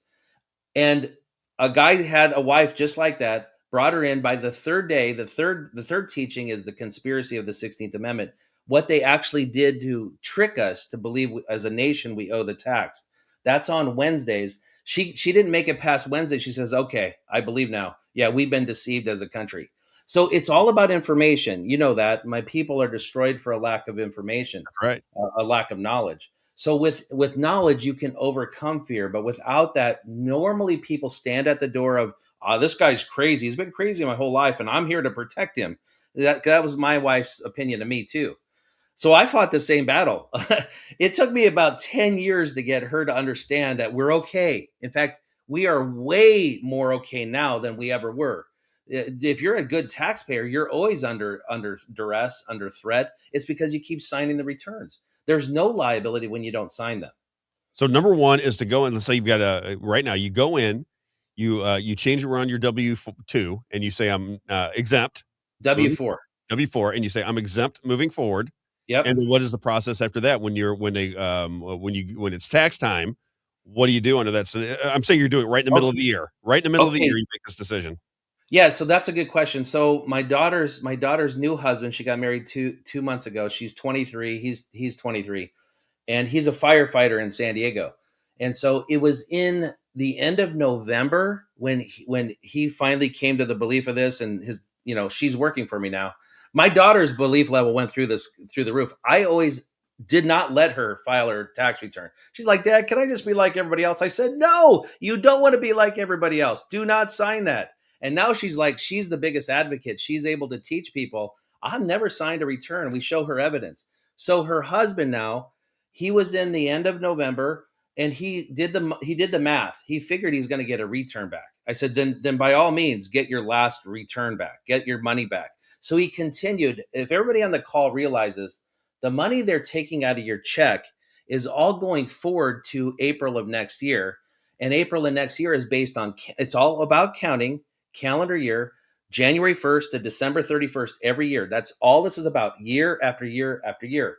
So now that you're in the middle of, we're towards the end, getting towards the end of the 2026, August right now, if you do the math on it, and you would be better off to stop the deductions taken out. You're not going to get any refund back. Then stop now, claim exempt.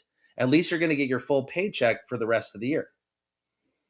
And then that's where the last part of my story comes in on how to break the contract. So I started reverse engineering this, realizing, why won't these people ever leave me alone? I mean, they try all different kinds of very shady tactics to try to scare somebody just by their appearance. By, one time my wife answered the door, there's two guys asking a question, how do you pay the bills here? And so I had to coach her on what to say. Nobody needs to go through that if you understand what I learned through going through that. So I reverse engineered this. I realized, wait a second, what they were dealing with was my social security number. I was seeing evidence of that already, that they can't collect anything. I have it all off the board. But what I was doing was, every time I threw that letter away, I was agreeing to what they were saying in the letter. If you don't reply to them in the right way, then you're agreeing to it. And here's the right way. The IRS has their own method. Because they can't scam you forever. They call it revoking your election. Right. They use the word election to substitute for voluntary. So election means voluntary, and revoke means to terminate. Once you do that, you notify them by legal correspondence, because you're again, this is like a marriage relationship. It was started when you filed your first contract with them, the 1040, and you've been in that contract since. They can't scam you forever. They give you the remedy.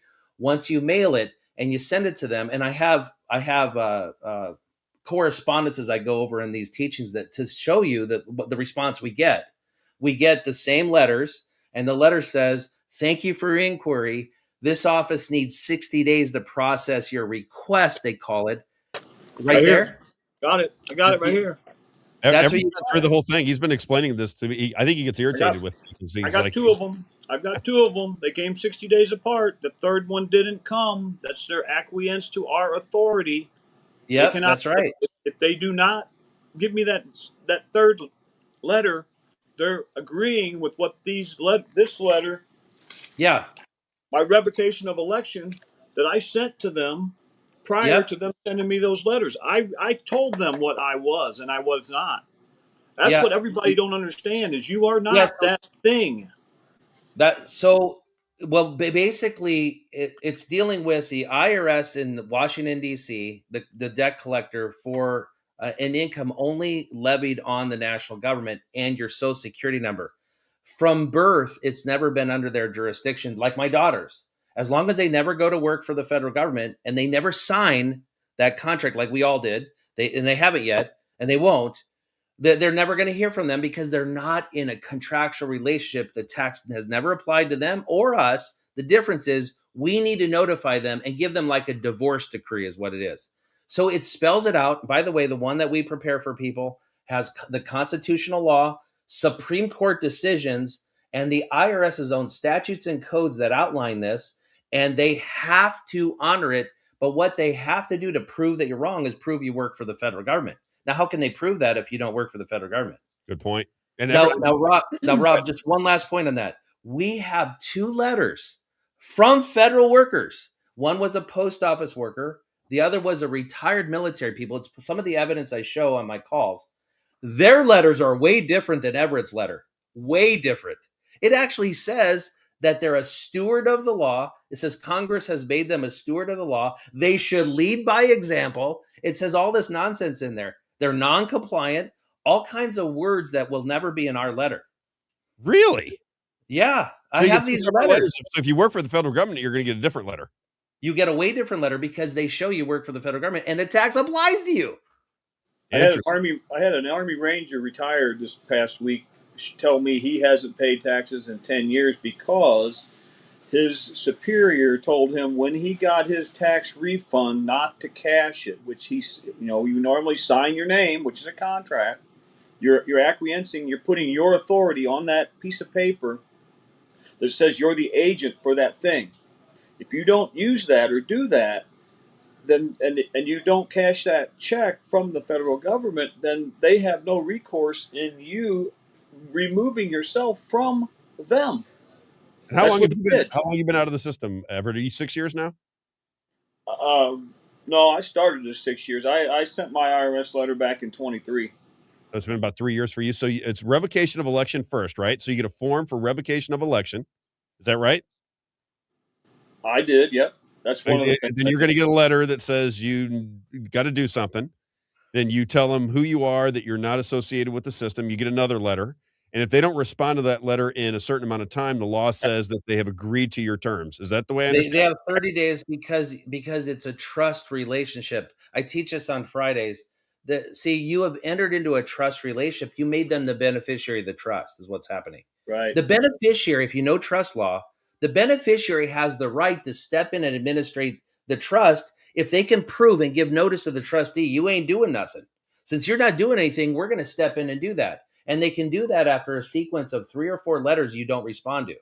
You're giving them permission to administer the trust. I teach this. I show this in detail on Fridays.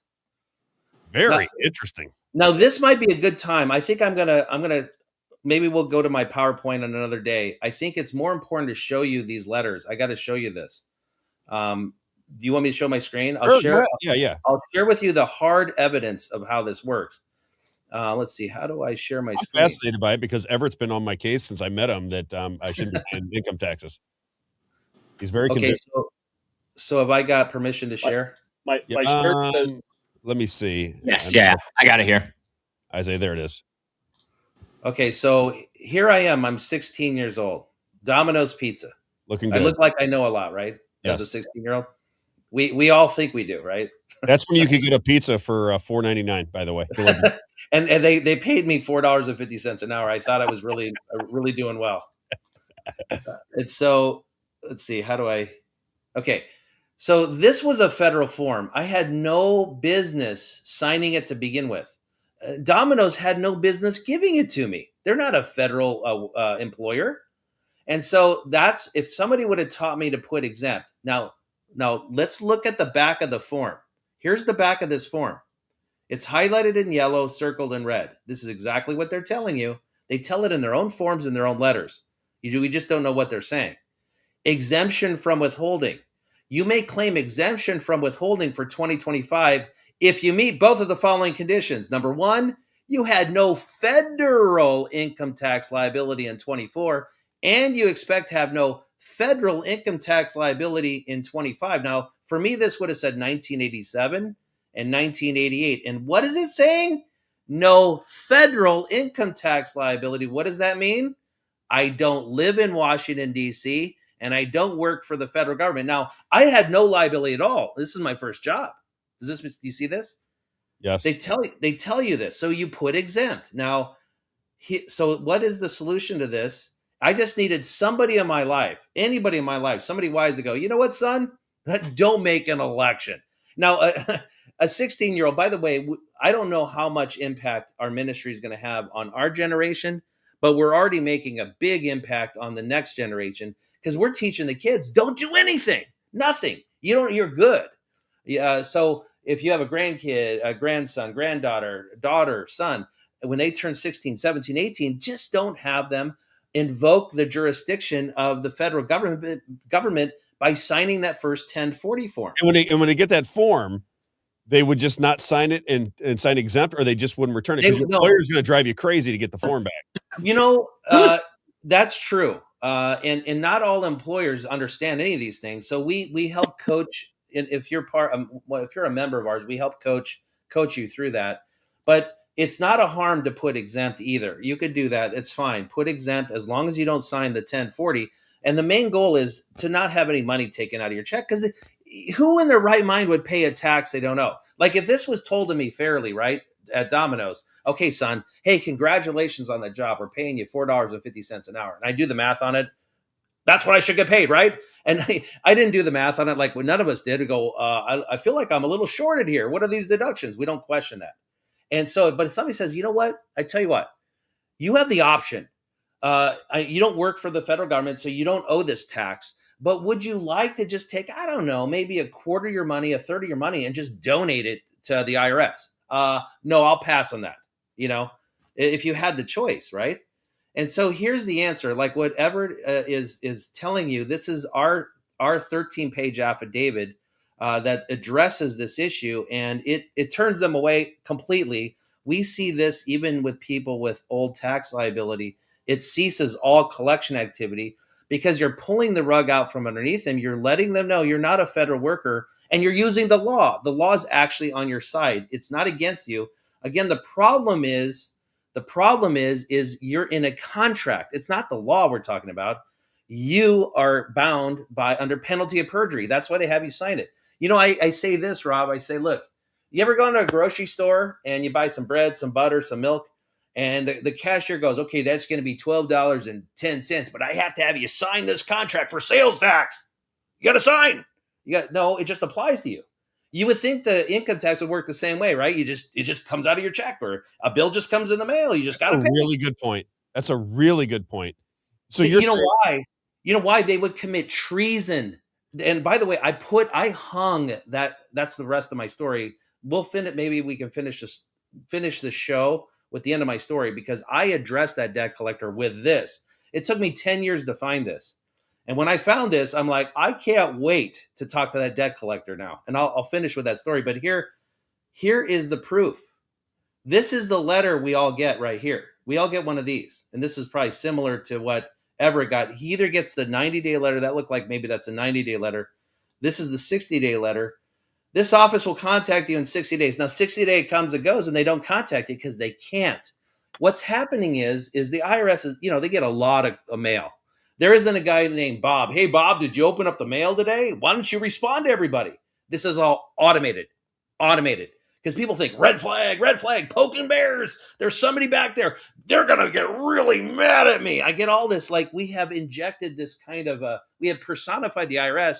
As I write in my book, I have a book out, and I write this in chapter 6. I say we have made the IRS into that school bully that we just looking around the corner. We're waiting to get punched in the face. They're going to take our lunch. You know, there's no emotion at all. In fact, they don't care. They do not care. We get ourselves into the mess because we haven't properly administrated the Social Security number. That's all you're doing. You're putting them on notice that, hey, I don't work for the federal government. And so the system detects the correspondence. It also knows they have to produce a response in 30 days. And so you just get a request for an additional 60 days. That comes and goes, and they can't ever respond. Now, wait till you see this one. Now, this one here is for the private civilian, and we don't have time to talk much about this, but it's bizarre language. The IRS uses bizarre language to twist everything, where the tax guy goes, that's a foreigner. That's a non-resident alien. And again, we could talk about that later. But look at this. This is the letter the federal worker gets. We have 2 copies of this. This is what they get. And their scam is all outlined in this letter. Pay attention to this. According to our records, you are one of approximately 525,000 current or retired federal workers who are non-compliant with respect to their federal tax obligations. Congress has mandated that federal employees serve as stewards of the law. So they say non-compliant.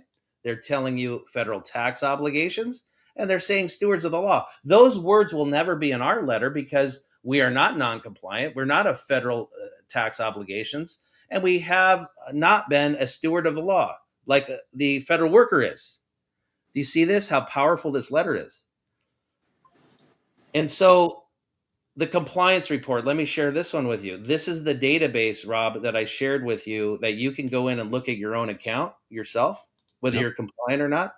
This is right from their own website. This is one of our members. And look at his compliance report. See, when this is like peekaboo. Some people need to see this, like your wife. Oh, that's all that's happening is accounting. So this really helps people to see that's all that's happening. So it isn't about how much money you owe. It's whether you filed or didn't file. Did you file or didn't file? Are you required to file or not required to file? That's all that this is about. And look at this. He's compliant. And look at this for the year 2024. That's the year he sent his revocation of election. And what does it say? No return is on filed and a filing is not required. Literally moved him as a non-taxpayer. Do you see this? Yes. And so look at the other years.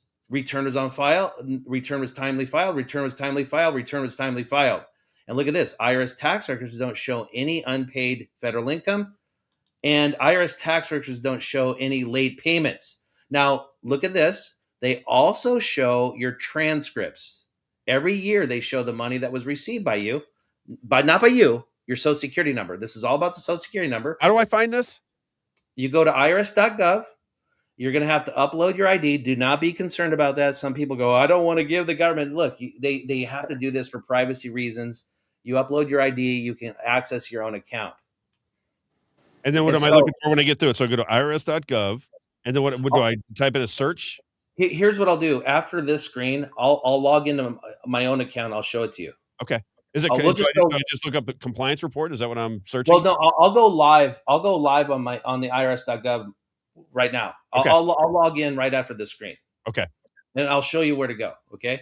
Because we have people. It's like one of our listeners says, I'm not saying the conversation is dangerous, but like I said, folks will learn the hard way if they follow this advice, and neither of these two guys will help them when the consequences arrive. That is a common theme when I talk to people about this. Yeah. They just assume, and I don't know who's, to be honest with you, I'm meeting you for the first time live. I have no idea, and I always say it's perplexing because if it's true, and I believe that Everett is a friend of mine. I believe he believes it's true. He hasn't paid taxes for a while. I know a friend of mine who never paid taxes from the time he was in his 20s till he died in his 60s. Never paid any taxes, and they never came after him. And he just never signed anything. He just didn't care. He was one of like a vagabond. He never signed anything, but they never came after him. Yeah. And I keep thinking to myself, if this is real, and we can escape federal income taxes, because one of the arguments I make to people who say it's just crazy is we're $40 trillion in debt. Obviously, the money's funny money. It's digital. It doesn't really mean anything because we're $40 trillion in debt. That's such an astronomical amount of money that it doesn't even make any sense. So as you said, the federal income money goes somewhere else. Right. See, that's all part of the conspiracy, though. See, they put that in the American people's face, so they believe that that's why they owe taxes to pay down the debt, right? Right. But it never does. That's all been engineered. That's engineered by the Federal Reserve, and that money to whoever that lady is, ma'am, we've been highly deceived, and I'm sorry, that includes you too. And that is a very common response. I've had some people go, "Are you going to provide me an attorney if you get in trouble?" You're like, "Wait, you don't understand what we're talking about." Let me put this in other terms.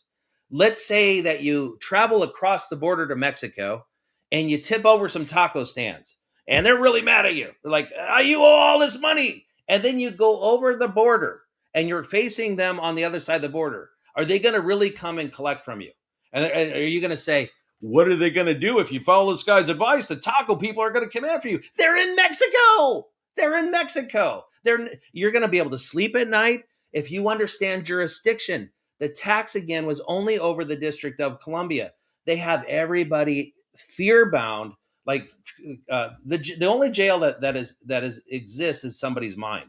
We're here to unlock minds, and if you stop at that's a first objection that people give.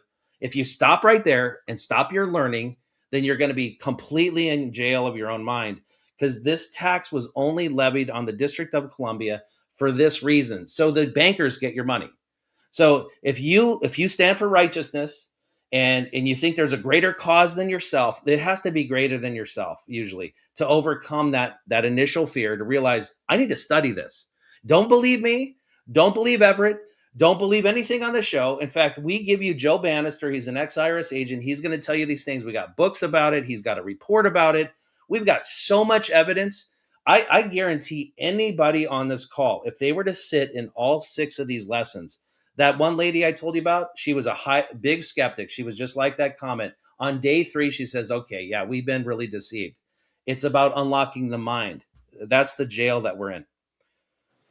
So everything, it appears. You want to put it up on the screen? Show us what you can do with your account so we can kind of see it? Because I want to look at it. I got one more really crazy thing to show you. So to finish this, I'm showing you his tax compliance, his transcript. So what I'm showing you is for 23 and 24, they both show that he made money. He's worked at the same job for 22 years. Do you see, again, what I shared with the difference? Look at the difference between 24 and 23. A filing's not required because he sent his revocation, right?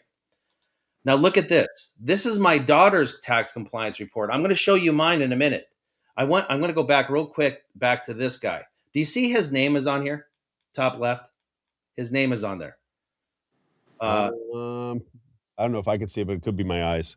Top left, the top circle, the top red circle to the left is his name. Is that hard to see? It's hard for me to see, yeah. It says John. I can see it. Yeah, it says John. His name's on there. Look at my daughter's. No name on there. No name because she's never signed a 1040 form. And look at this. She is compliant. Compliant. There is no name on here because it deals only with her social security number, not her name. And every year it says the same thing. No return on file and a filing is not required. Every year because she has not put herself in their jurisdiction. So, okay, let's go to the this guy right here, just on the show. This guy's name's Gary, friend of mine. Yeah. We were about 30, 31 years old. He's owned his own business since he was a kid. And I remember going over to his home and he had to file his taxes. It was tax day. It's a true story. It's the guy that's listening on the show right now. And he had about 9 bazillion receipts that were all over an extra bedroom that he had that were in a trash bag that he and I had to go. He had pizza stains on these receipts, everything else. So we had a big bag of receipts that we had to go through because we were young kids. We were wanting to go out that night. He goes, dude, I got to get my tag. You got to help me with the taxes. So I run through about 9 billion receipts with this guy for his taxes to get done. I thought, man, this is crazy that we have to do this kind of thing. And he's listening on the show. I said, what a crazy thing to remember. As soon as I saw his name, I'm like, oh yeah, I remember going through your receipts in that big trash bag you had at your house, trying to get you compliant with the IRS back in those days. It's incredible, what you have to do to stay compliant sometimes. And they do scare people to death. One of our listeners, Puzzled Raccoon, is saying, I don't want to have to live off the grid and I don't want to end up in prison when they come chasing me down. And that is the fear. That is the fear that everybody has. And that's why so many people are skeptical. Because they think, well, if this has been going on this way for years, people would know about it. That Roger Bannister, didn't he go on with who did he go on? He go on with Tucker, or he went on with somebody just recently? Joe Bannister, yeah. He went on and said, "This is real. I've been doing this for years. I can teach you how to go about this." And I had somebody call me. I told them you were coming on the show. I had somebody call me. They're in business right now, and the lady said, she goes, I know this is real because I have several people in my life that are very wealthy and they use this method. They have not paid income taxes for years and years and years, but people are scared to death of it. I'm one of them. I can understand why people be skeptical. They don't want the IRS, coming knocking on their door, and they don't want to be have their assets turned off by the IRS, that kind of thing. So people are naturally concerned. Yeah. Well, if you just reduce it to the simplest component, that it all is driven off of your signature, putting you into their jurisdiction. You're signing contracts. And that's the fear. You should be more afraid after you know this to sign the contract than to not sign it. Because that's what people get in trouble with, signing the contract. Well, I'm a good boy, I'm a good girl, I'll just pay my taxes. Well, do you want to be highly deceived and you just want to forfeit your money to the enemy? This is the enemy of our country, guys. They're destroying our world. It's the Federal Reserve. They literally have a plan. At some point, they're going to pull the rug out from underneath us all. And we have ourselves to thank because we haven't woken up.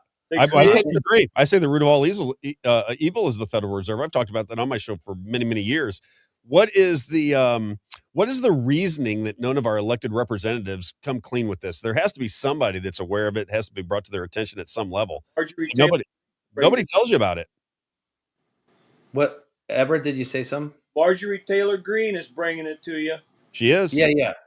Yeah. So here's the reason. Told you. Here's the reason we don't see the shadow government. We only see the puppets. Mega. Donald's going to take care of it. Now, I don't want to offend the mega people, but let's wake up to reality. He's not in control. Even if I was there, I talk about that even on my if- show all the time. I agree. even if I was there and I had the best of hearts, I'm not in control. Correct. By the way, even Obviously. if he wanted to do the best thing for us, and he can only affect the District of Columbia. We are in second grade. I looked at those and go, that is weird. Whoever prints those has a lot of power. Yes, exactly. It says, Puzzled Raccoon says the 16th Amendment gives Congress the power to tax us. What say you?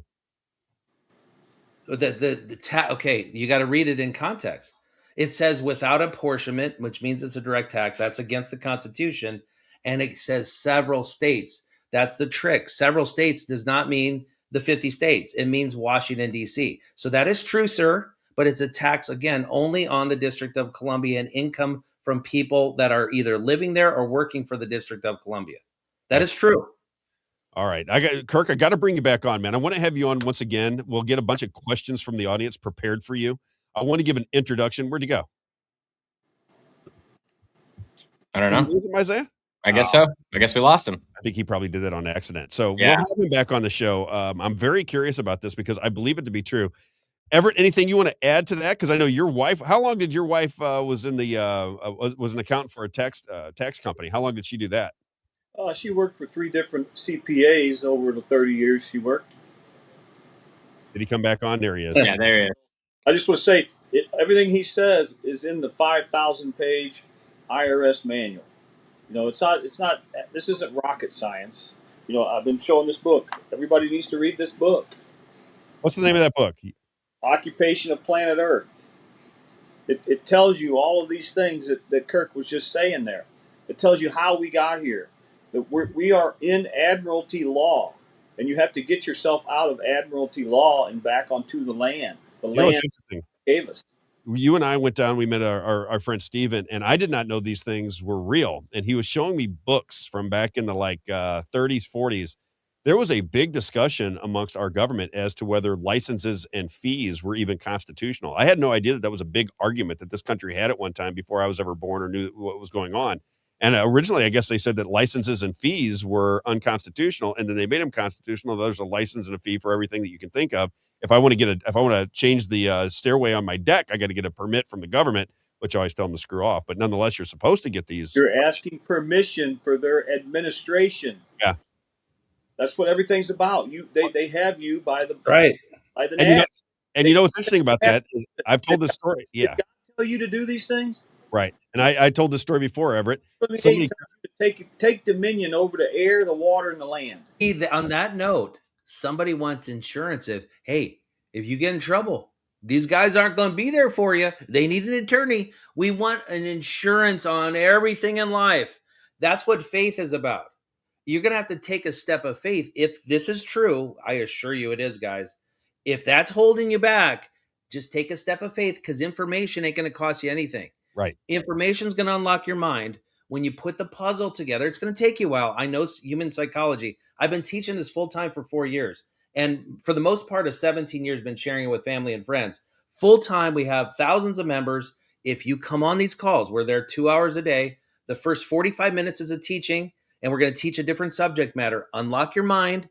You're going to then put that fear. That's all fear-based objections. What about jail? And somebody going to help me? I need insurance. And just like this, insurance is a racket.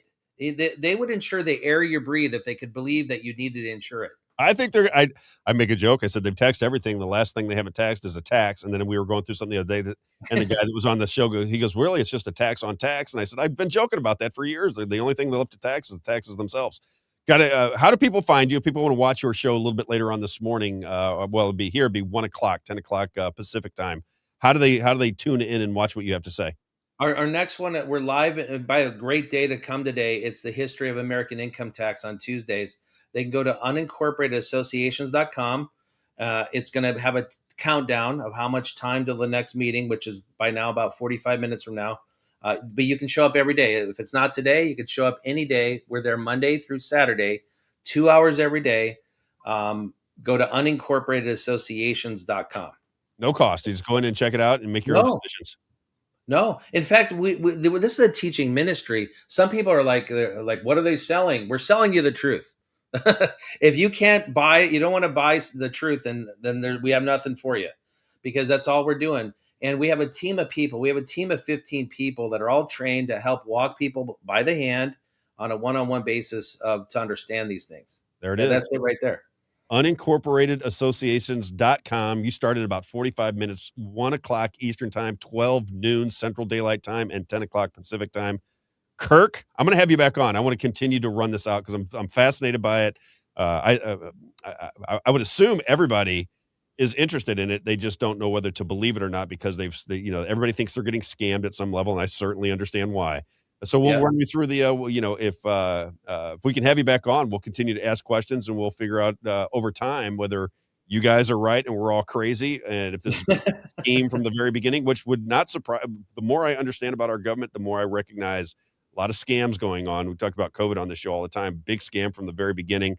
I recognized it right away, told people, and even people to this day that now recognize that it's a scam, it still doesn't reach the top floor. They still can't recognize that you didn't need to wear 17 masks on your face, football helmets, flippers, and bubble wrap to go to the beach. It didn't make any sense. It never made any sense. And yet people did it because they believed that's what authority told them to do, and they could not get out of their own way. And I would assume that taxes are probably under the same scenario. Kirk, my man, I appreciate Kirk Carmichael. Again, unincorporatedassociations.com if you want to check it out, make your own decisions. Check out his show right after mine today. Kirk, I appreciate your time, my friend. I'll be in touch with you. I want to do this again and again and again until people either recognize that something is amiss, and or you've proven this is exactly the way it all works. I know that Everett believes every word that you're saying because he's been telling me the exact same story for years now. I just encourage anybody to just take a step of faith and start listening and start considering. And then that's when your mind will start changing. You have to renew your mind on the subject matter because you just are missing some components. Yeah, you're conditioned into a system, and that's really what it is. And then you feel free to get out of that system. All right, Kirk, I really enjoyed your presentation, enjoyed your time. We'll be in touch soon. All right, Rob. Thank you. You got it. Have a great day. You too. Bye-bye. All right, Everett. What's your take, Everett? Real quick, and then I got to bring in, see if I can get Everett on the stage. Add to stage. Where'd you go? What's your take, Everett? Real fast, and I got to bring in Ricky Bavitz. What's your take on everything? Does anything that he missed that you want to bring to our attention? Your microphone's off. We can't hear him. Can't hear you. All right. What a bummer. I'll if he calls back in, we'll get him back on. Let me bring in. There we go. There's Ricky Bavitz. Ricky, you're going to take us home today. Did you get to hear much of that?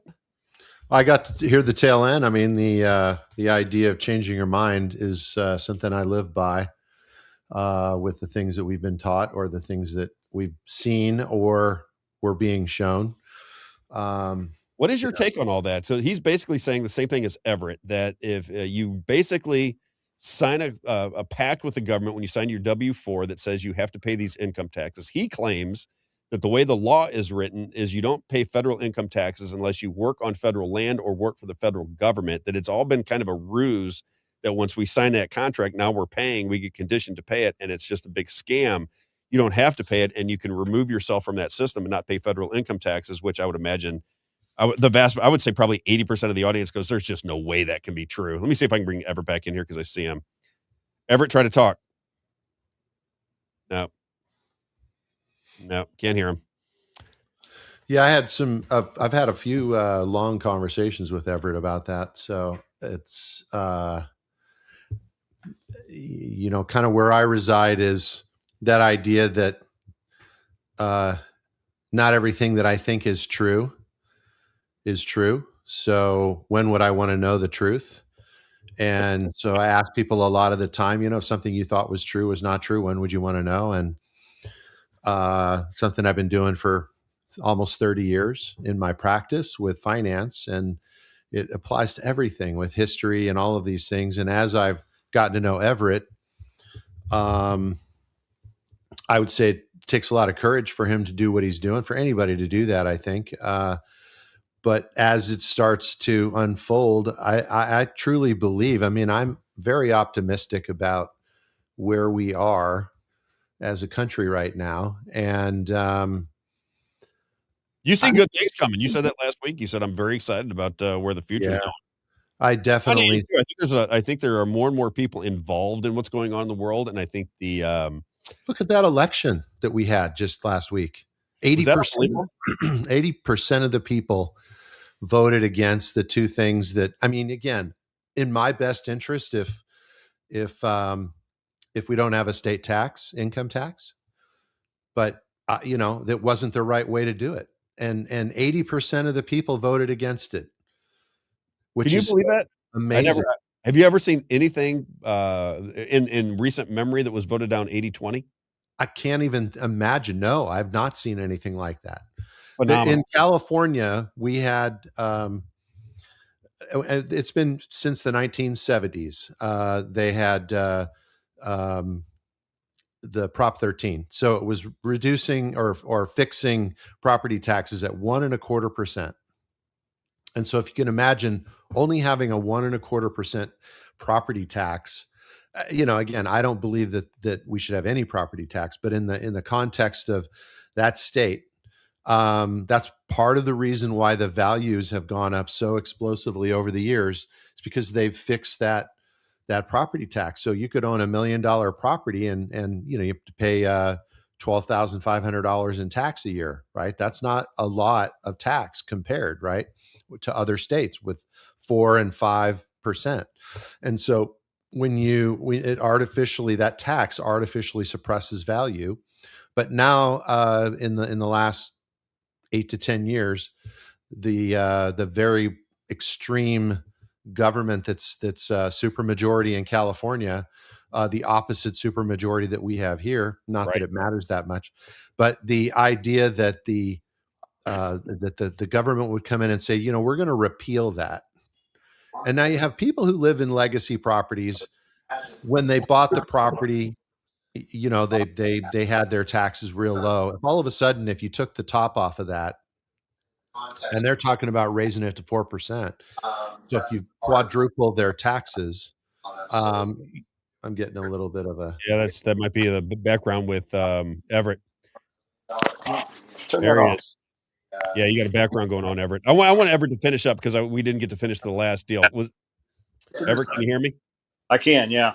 Well, you got to tell me, what was your take on Kirk, and did you have anything else that you wanted to add? Because I didn't want to just leave everybody hanging out there. I wanted to finish that up before we brought in Rick. What was your take on what he was saying? Did you see anything different that you wanted to bring to people's attention? Because, people are going to always be skeptical. I mean, I don't think there's anything you can do. People are going to be skeptical till the day they die. They're conditioned to paying federal income taxes. That's the way it's always been. And I think people are scared to death to exit that system for fear of retribution from the government. Well, you're wrong. It's not always been that way. It's only been that way since. In these people's lives. In these people's lives, yes, and we were conditioned, like you said, to do that. And when you the hardest thing is the truth being told to you. It's easier to believe a lie than it is the truth. So you have to condition your mind to the reality of what you have to change. And if you don't do that, you won't get there.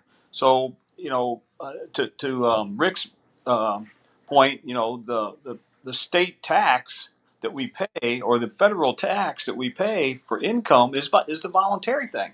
The federal government has 18 jobs to do in the Constitution, Article 1, Section 10. It tells you what they are. It's been bloated so big that right now it's $40 trillion in debt, and that's the United States corporation debt, not we the people's debt. That's their debt. That's what people don't understand. We don't have to pay that back. They do.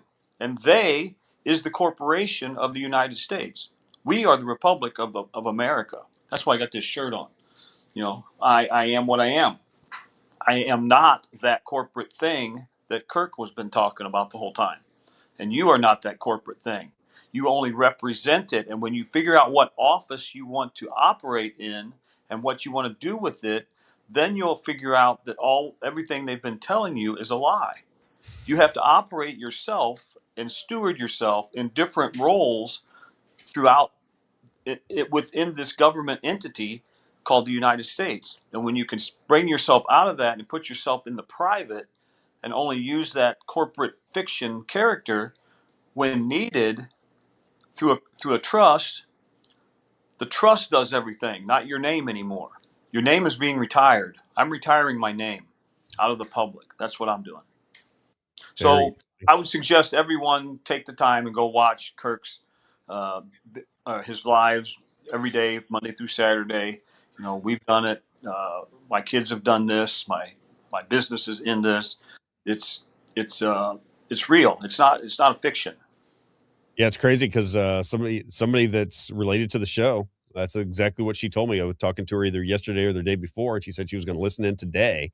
And I said, yeah, I said, I don't know if it's real or not. I said, but I want to hear it. She goes, well, it's real. She goes, I have several friends that don't pay federal income taxes, and they haven't for years. Nobody's knocking on their door. They say this is exactly the way it works, and just nobody knows it, nobody trusts it, nobody believes it. So what do you know? I mean, be fascinating if it is if people can get out of paying. I just think, Everett, how much money I paid to federal income taxes. I would retire. If you think about if you're a high earner, let's say that you make anywhere over $250,000 a year, and if you were in New York or LA, that's not even a ton of money. Right? It is in the Midwest. I mean, $250,000, you're living nice. But in Los Angeles and in Manhattan, that's not a ton of money. That's upper middle class at best. If you could get the money back you paid in federal income taxes over the course of a 30 years of paying into federal income taxes as a high earner, you could retire right now. I could. I was paying $100,000 a year in taxes at one time. That's a whole nother event. That's a whole nother avenue of things you can do, but you have to do certain things first before that can happen. You know, that you have so much credit behind your name just for the fact that 30 years you've made that amount of federal fiat currency that those tax dollars that you think are a lot are pennies compared to what's behind your name. Yeah, we got somebody in here saying this is actually highly illegal and they will eventually get to you guys. Tax evasion scams are illegal. You've been at it for 3. He's been at it for 17. I guess we just see, right? Well, we're going to find out. But you went through the exact same process as he did with the revocation of election. That's what you told me. Yeah. I did it before I even knew Kirk. Right. Yeah, that's what I'm saying. You're doing the same exact process before you ever knew that he existed. Right. All right. I got to bring in Rick. I'll give you a call a little bit later on. I want to get Marissa back on the show too. So I'll call you a bit later on today. See you guys. All right. See you, brother. All right, Rick. I know he's probably beating down your door because Everett wants to make sure that more and more people know about this particular system. So I'm sure he's been telling you about it. I mean, we had lunch that day, the 3 of us, and then I met with him about some other stuff, and we ended up talking about it further. And again, what I was bringing up is this idea of taxation on a property tax level, which is also, I think, still as fundamentally not part of what our country was founded on as much as income tax is. Same thing with property tax. The idea, though, that people can be moved to think a certain way very easily. So in California, they were literally talking about quadrupling your property taxes, and that there was a good reason to do that. And they got like 49 to 51%. They got super close twice. And I was like, who in their right mind is going to go, like we were just talking about the 80-20 with the last week's election on a bunch of stuff, right? And then our good friend David Robertson, took that election as well, which I was just so jumping for joy to see that. You and I were both at his final push. Yeah, that was awesome, and I just got so exhilarated because what it taught, or what it's showing me, is that there is an awakening, there is an awareness that people are actually taking it seriously. Some of those other people, like I mentioned that guy Stephen Kuhn to you a while back, who's doing the Take America Back, which is signing people up to become citizen servant leaders, right? And so teaching them how to be leaders. You've got Isaiah, who's got a lot going on in his life with his family and his work and everything else, and he becomes an alderman, right? And so you have these people in California that quite literally voted to keep the gas tax. They voted, I mean, for some of the most ridiculous things. Why? Because they trick us. They trick people. I'm not easily tricked anymore. you might tell me something. I mean, even with this, wherever it was talking about this early on, and I was highly skeptical, like some of the people that you see, and you go, okay, is this something that, like, if you're Wesley Snipes, you're going to prison, right? And so there's things like that scare professionals like myself, because You got too my much to lose. That's the problem. When you I have have something to lose, you way don't want to too take any much to lose risks. if I were to stop doing that. And then it doesn't even have to be, it could be a $10 tax lien. If I have a $10 tax lien on my record, I have to declare that. I have to disclose that. It goes on my license, and and then all these things, all these licenses. Do we really need these licenses? And then I see the people who have all these YouTube people that I think it's ridiculous, but they have these right. My son's in the police cadets down here, in our town, and so there's things like that I just go, okay. When I get pulled over, I'm super respectful, and I'm like, I don't really find that I get in those kind of acrimonious conversations with police officers. I don't think it's productive for my own sake. And even when my brother-in-law was the first motor officer for LA County Sheriff's Department, so he created the entire motorcycle division from the first. He was the first one, and so he just retired a few years ago. But he was basically a traffic cop, and one of the things he told me, I asked him, I said, what do you see when you pulling people over? He had the Malibu detail, so he was like wearing shorts, riding a motorcycle. I mean, just the easiest thing you could possibly imagine, the funnest place to be. And he would pull people over for whatever traffic violations. And he said, I can go sometimes 1 or 2 months without getting somebody to treat me nice. And so he goes, every single time somebody treats me nicely, I let them go. And I mean, that's just like rule number one for him, right? Because I was going to say that, Rick. most The last people treat them badly, right? Yeah, the last 3 times I've been pulled over, well, 4 times, because 3 times I was let go, and then the guy that wrote me a ticket, I went to court and they threw it out. Yeah. So I drive too fast on occasion, just so you understand. Yeah, me too. I mean, I have that. I grew up with a lead foot, and could never really. You got to get me, because we don't have a ton of time left. I want to make sure that you talk about, you said you're seeing good things happen. I know you're seeing the good things happen in the economy. You've been talking about some of the moves Donald Trump is making from a global standpoint to, I guess, separate us from the crown. What are you seeing that's, because I like to give good news too. You've been very positive the last couple of times you've been on the show.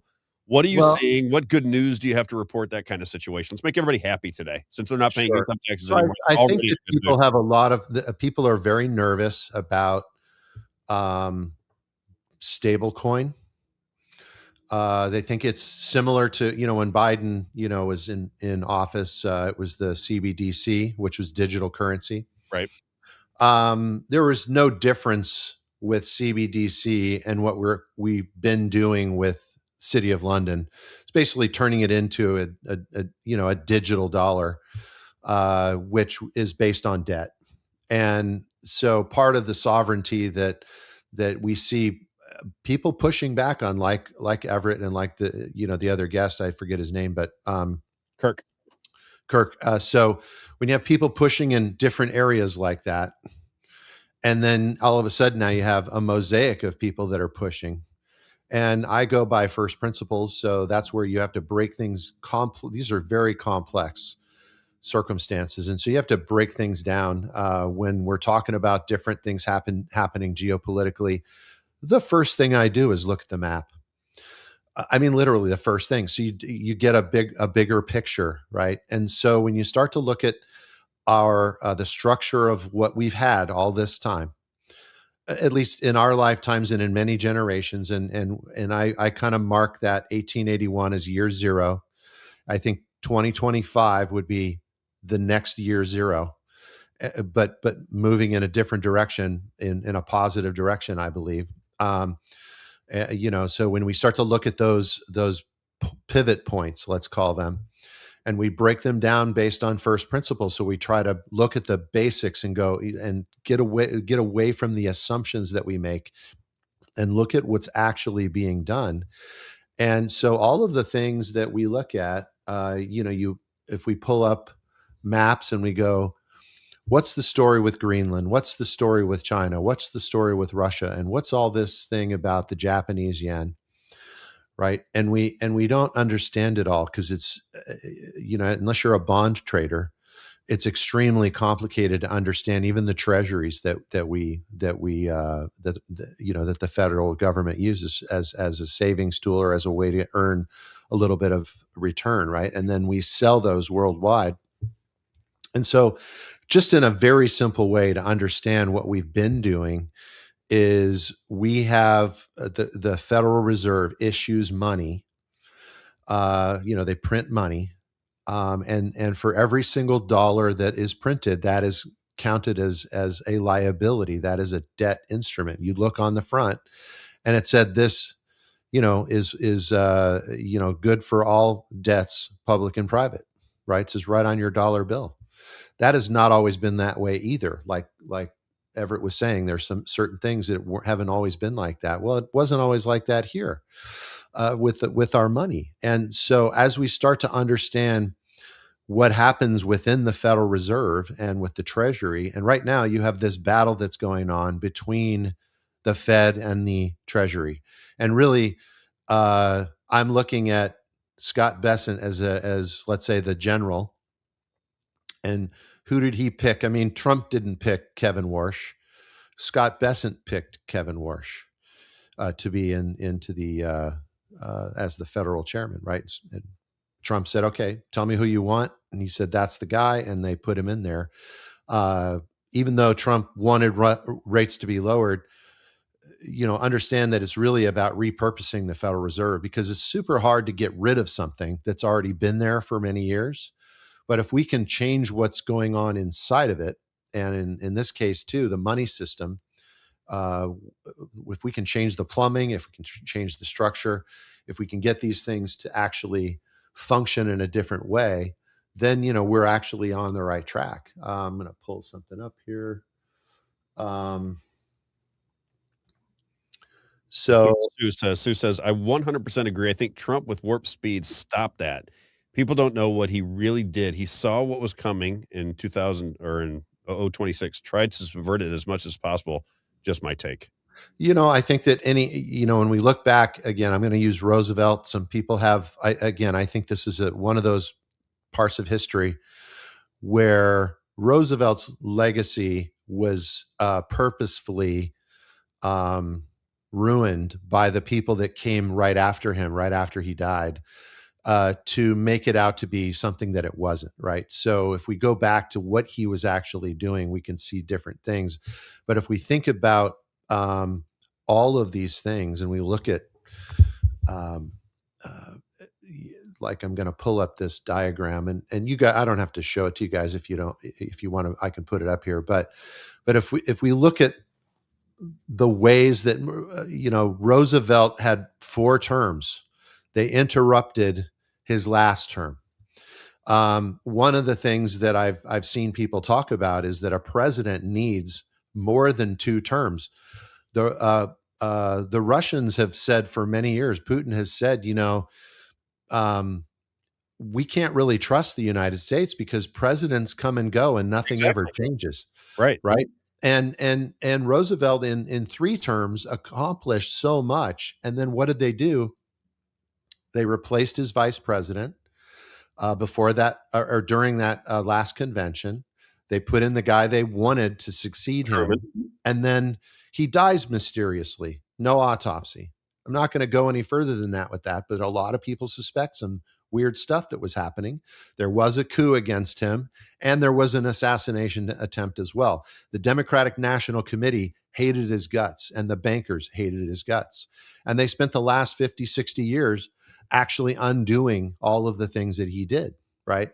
So that's got to tell you something in a first principles sense. You look at the facts and you go, okay, they did. They've been working very hard to undo that and work us away from a physical economy where gold was tied to our money, and then slowly but surely work us away from that till finally they forced Nixon to get rid of the Bretton Woods, which is where that final disconnect of gold. But at the end of the day, when we look at, is gold something that we need to have, it is collateral. So we have to have collateral to build the trust that our money has some kind of value. And right now, we don't have that trust, right? We broke actually Biden broke that trust when he went in and actually didn't just freeze the Russian assets in 2022.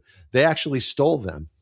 Okay. And so Russia actually even filed suit in Brussels because the stealing part happened in Belgium. So they sued the Belgian government and it's on hold right now. So when you start to understand how things have gone since then, and you look at how unraveling, some of this stuff can be, if we're printing dollars and then we're actually, instead of collateralizing those dollars, they get offshored, and then many, many people can make multiple claims for a single dollar. So if you owned a bar of gold and you were selling claims to that gold, like people were borrowing against that gold multiple times, then even the gold doesn't have value, right? It's paper gold. And so what you're starting to see is this coalition of governments that is going around, and it's really America, Russia, China. And really, do we want there to be this group that's in competition with the dollar called BRICS? Well, that came out of the fact that there was no trust over the dollar. That died down. What happened to that? That was a big story for a year, and then it just disappeared off the planet. Well, I mean, think about it. All of a sudden, that story goes away. Well, that's because Trump is talking about doing things with Russia and China, and mostly he's talking about this stuff in private. When you see some of the public things that he does, talking about Greenland, talking about building a land bridge, they're actually negotiating a land bridge through the Bering Sea where Russia and Alaska join. Right, they're like within a mile of each other. You can see Russia. You might remember Sarah Palin. Sarah Palin, exactly what I was going to say. Is she used to say, "I can see Russia from my front porch." Right. What's your geopolitical experience? She goes, "I can see Russia through my window here." Right. So I mean, and she was given such a bad rap. She was a very intelligent person. Yeah. They made her out to be a dummy. And any when you start to look at the narratives, the loudest people in the room are the ones with the with the most to lose. When you can't mention or talk badly about a particular country, that's the country that has the power, right? And when you start to understand that Israel was kind of put out there as the front for that, really who's controlling Israel is the city of London controls most things. They've been controlling us, and we haven't really been able to talk about that either. So now that all of a sudden Israel is not the topic as much as it was, several months ago. Who's the topic? It's starting to emerge. The city of London. People, it's in their vernacular. They're starting to understand. Oh, what is the city of London now? And you all of a sudden, this pushback is growing. It's as it grows, it starts the different. You might have noticed because you're on so many different social media, but X is almost useless now. Yeah. It is totally useless. I don't get anything. Amazing. The people that I would typically follow and want to listen to do not show up in my feed. 100%. What happened? Do you have any understanding as to why? I noticed that. They're siloing people. A month into my show, I started to recognize a big. You and I agree with each other, right? Yep. On almost everything, I think. Just about. Maybe a couple little tiny things that we probably just, it's inconsequential, right? The things that we don't agree about. But for whatever reason, when you post something on X, I don't see it. I know. And you may not see what I'm posting, right? And I think that is that atomization, where you're misting everybody into these separate, and it floats around. It's like a diaspora at that point. It scatters all over the place, and it's incredibly powerful to weaken people's response. And what we're actually doing, I think, in terms of the way that we're this grassroots movement with the People's Lobby, these other people are around the country are doing similar things. And now all of a sudden you're seeing things start to come together just these attachments are starting to coalesce in other ways rather than through social media. They're losing that ability, right, to do that to us. So they can do it in one sense, but then it's making up for it in other ways. And so this idea of the battle that we're in, right? And I think that it's important for people to recognize that there's an economic component to it. There's an economic restoration that is in effect. Okay, it is fundamental. The word economia, it's a 3,000-year-old word, and it's about scattering the grain, right, and reaping the reward from that. And so understand that, and it's biblical. That word is in the Bible as well. And so finance and those things are very important for people to understand, that we need to allow for this economic restoration to occur. I truly believe that somewhere underneath that or in that is this stuff about taxation. I mean, you can't just go out to where the Federal Reserve building is and do a demolition, build, go in and do all the things to install a controlled demolition and take that building down and have it have any effect. Putting Warsh in as the chairman and have him working with Besant, right? They're sitting here tag teaming the globalists through this Japanese, what they call the yen carry trade, right? And so they're taking down the euro, and they're fundamentally short. All the naked short. Basically, the yen carry trade is a naked short, and so the people who are buying the yen are actually. I mean, it's fairly complicated, but to simplify it, the yen has a very low interest rate when you borrow the yen, so you can turn around and exchange the yen once you own it. Or when you borrow the money to own it, you can turn around and exchange it for dollars, and you can make 2 or 3% on your money. That's called an arbitrage. So that's gone on, and it's really it weakens the yen. And we have historically come to Japan's aid 100% of the time that they've needed us since the end of World War II.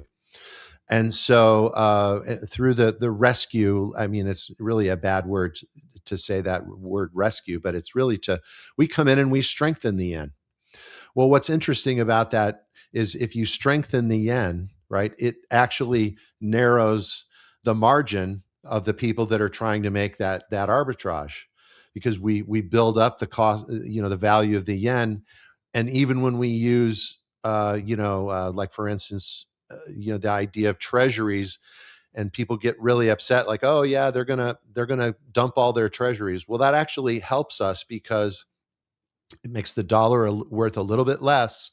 And so we're working it from both sides, where we're strengthening the yen and we're reducing the value of the dollar.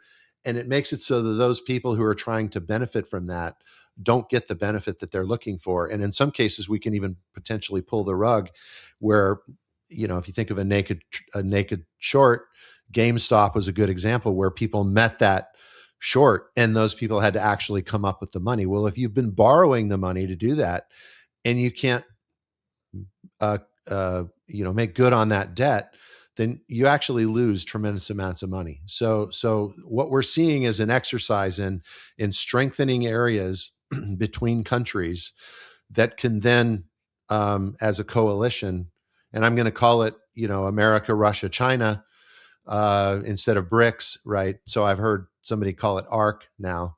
And so America, Russia, China, and then you add Japan in there. I mean, Japan is one of the strongest industrial nations on the planet. That's why, we want them to succeed, and that's why this is happening. And I think that fundamentally they always rely on us. But when you look at all of the other parties that get involved in that, when Japan is having issues with their economy, the people that come in here and there, as opposed to us coming in every single time, there's a big difference. One is that we come in and we buy low, when the yen is low, and when it gets to a certain point, we sell high. So it's a good decision for us to do that, right? That always works out for us to do that, but it also strengthens Japan. So it's an aligned interest.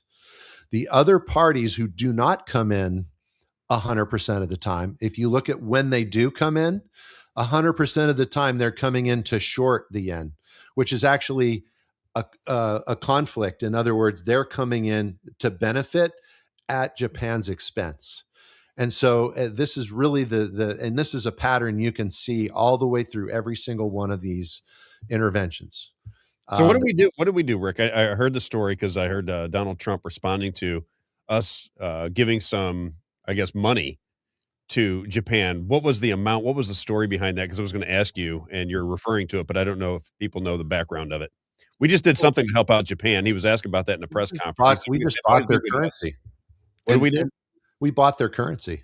We bought a lot of their currency, like 7 billion. There was just a goofy thing that happened in, I mean, some of the stuff that you see in the media, and how easy it is to bait the media with things. Right. So Scott Bessent was doing a press conference, and on behind him on his desk, I have a picture of it. It's the most ridiculous thing you can imagine. He had a notepad on his desk right behind him, right where you could see it. It was in the view of the camera, and it said "to do," and then it said "buy $7 to $10 billion of yen." Like, no way. I mean, seriously. And then the media went crazy, like somehow that oh my gosh, he's going to buy and the fact that that the media is that stupid, right? Well, tell me how you got to explain to me, because I think this is where people like me would get glazy eyes and go, well, okay, so we're buying $7 to $10 billion worth of yen. Who's buying it? Number one, we bought it. And who's we? The United States Treasury. The United States Treasury bought the yen. So I don't know how does that affect my life? How does that benefit me? You're saying it reduces the value of the dollar, so it means that we can probably buy things overseas at there's more of it. The natural reaction is that it strengthens. The first thing that it does is it strengthens the yen because we're buying it, right? So it makes it a more powerful currency. So it closes the spread on the people who are trying to crash that currency. Right? Makes it more valuable, it makes it stronger. Now, and how does that benefit America? Well, naturally, because Japan is one of the strongest industrial nations. We want and they're our friend, right? But the other side to it is we sold a bunch of euros in order to buy the yen. So instead of buying it with dollars, this is the classic thing that I thought was one of the funniest things. Scott Bessent actually is a brilliant person, first of all. Second of all, he has like this, I don't know, I'm going to say a sense of humor, right? So he used euros to buy the yen instead of dollars. So he actually crashed the euro. And now what he's doing here is he's kind of showing off, in my opinion. He's shooting the cannon across the bow of the city of London. Like, look, you guys, we're coming after you. And this is how we're going to do it. And there's not really anything you can do about it because Europe, I don't know if you remember when I was living in Europe at the time when they were talking about the EEC, right? It was called the European Economic Community. And at a certain point, they took the word economic out of it and started calling it the European Union. Yeah. If you understand Europe at all, what you know is that they are like maybe 17 or 18% of the GDP of the world. They're 50% of the welfare of the world, right? We as a nation are about 12% of the world, right? Something like that. Maybe it's 15, somewhere in that range. And we're 50% of the military budget. And how much money do we give to Europe for NATO? It's 350 or maybe almost $400 billion. They're basically using all the money that we give them instead of the military, we're paying for all the military, and they're actually using it for their welfare state. It's basically collapsing on itself. They've offshored all of their manufacturing, all of their jobs. They've let all of these, when we were talking about Morocco last week, and I started looking into it a little bit further. And one of the things that I discovered, and I sent you the video about that, but the second that I saw what was going on, I was like, whoa. So Libya, before we bombed the crud out of them and killed Gaddafi, they were the bottle. I mean, I should say they were the cork on the bottle of Africa. So they were paying, all of the European nations were actually paying Gaddafi to keep the migration in Africa. Like he had an iron hand for the entire Northern Africa. And so when we bombed the crud out of them, the natural thing that they knew was going to happen was that it was going to flood Europe with the migration, right? And so that was the video that I sent you, was that whoever it was, I think it's Spain, has been paying Morocco to actually keep the migration from coming across the Strait of Gibraltar.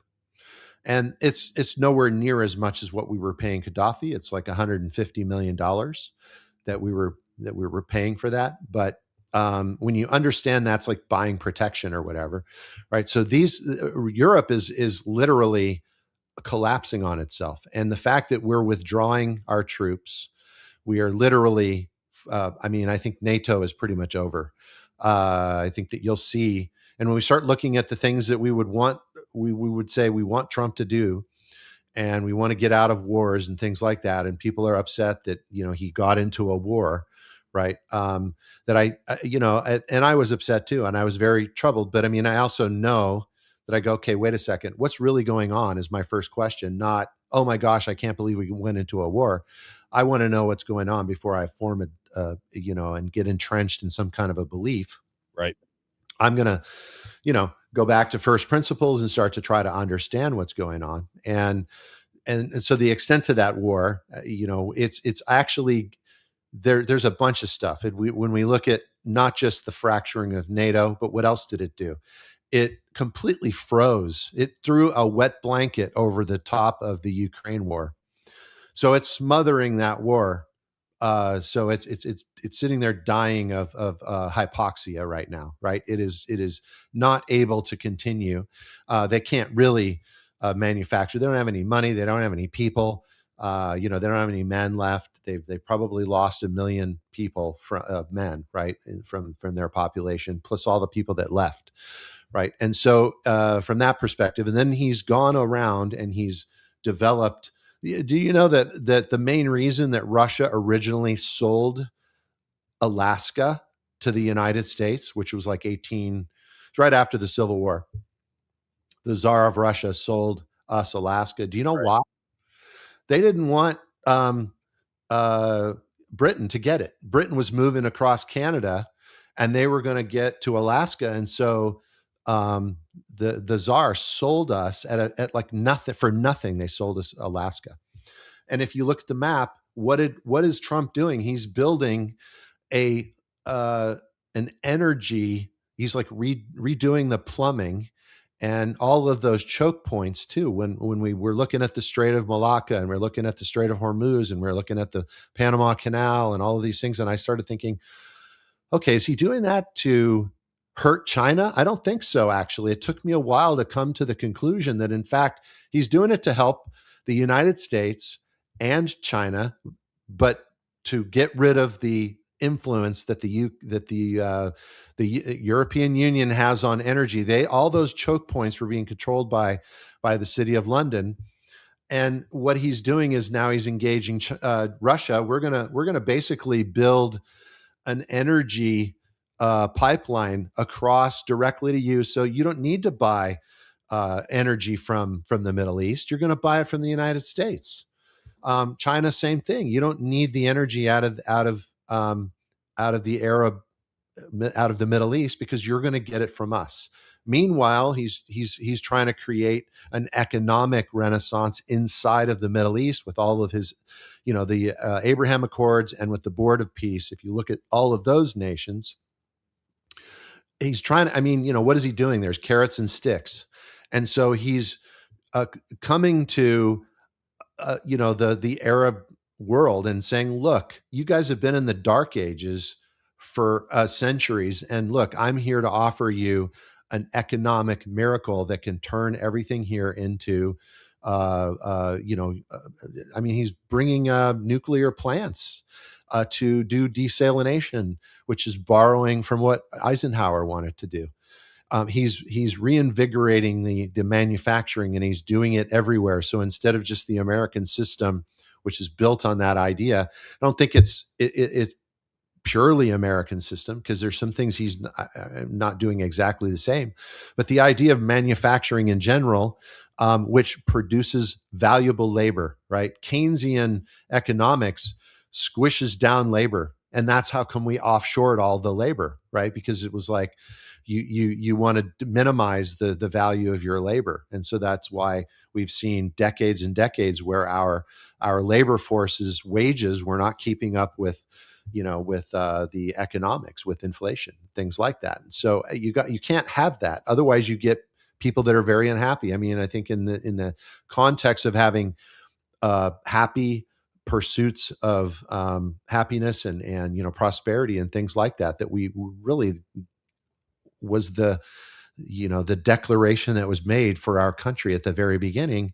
That was interrupted many, many times. And it's really been in a state of stasis, not just the conflict side of stasis, but the stasis that is stagnant, right? And so there's two different kinds of ways of looking at stasis.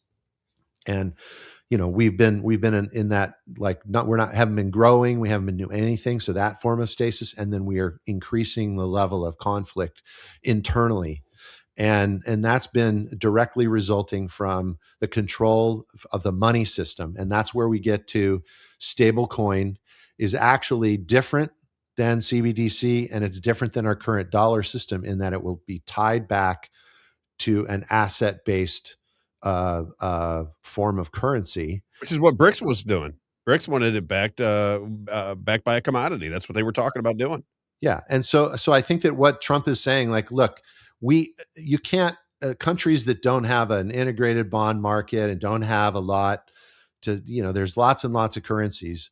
The only one that's really got the trust, did we break that trust? Did Biden break that trust several years back? Yes, he did.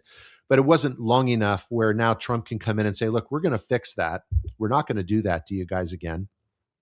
And we're going to work together and we're going to align our interests. And I think that in that context, what you're going to see, though, is stablecoin. And compared to the euro dollar, the euro dollar is really a better way to call it is called an offshore dollar. And we have onshore dollars and offshore dollars. And the Federal Reserve, when they print money, they're printing a certain amount of money, but then offshore, banks will go in and they will make claims against the same dollar over and over again. And those are called offshore dollars. The nickname is euro dollars. It's not the euro like the currency. It is a claim. A euro dollar is a claim. And it doesn't have to be even Europe. It's just called the euro dollar. It's a claim against the dollars that have been loaned out of the Federal Reserve. And so you have this very, very large expanse of euro dollars, and we're responsible to honor those claims when they ask for them back. And Trump's basically saying we're not going to do that anymore. We're going to create a digital currency that's literally tied with a ledger to each and every dollar. So if you make a claim and you're not tied to that ledger, then you're out of luck. And so these squeezes that you keep seeing happen, like this one with the Japanese yen, they're going to realize maybe this is the last time they need to try. Maybe one more time, we're not sure, but they're going to try to do it somewhere else. They're already looking at other places where they can try to do that, and it's not going to work out. So they're going to kind of we're painting the city of London, we're painting that financial system into a corner, and we're getting rid of, we're taking out the plumbing We're getting the Treasury to actually, let's say, own the Fed rather than the Fed owning the Treasury. I was going to ask who benefits from this, because we all benefit from this, because this would literally put us back into a mode where we're not functioning on the basis of debt. I mean, right now, every single time the Fed prints money, that is literally more debt that we pay taxes for. He literally went in here and said, now can the push from folks like Kirk and Kurt, so him and you know, the people that get into that movement like Everett, as that starts to build on the one side, well, what if, you know, from the top down, we repurpose the Fed? And you know, I was also a little bit surprised that Powell stayed on.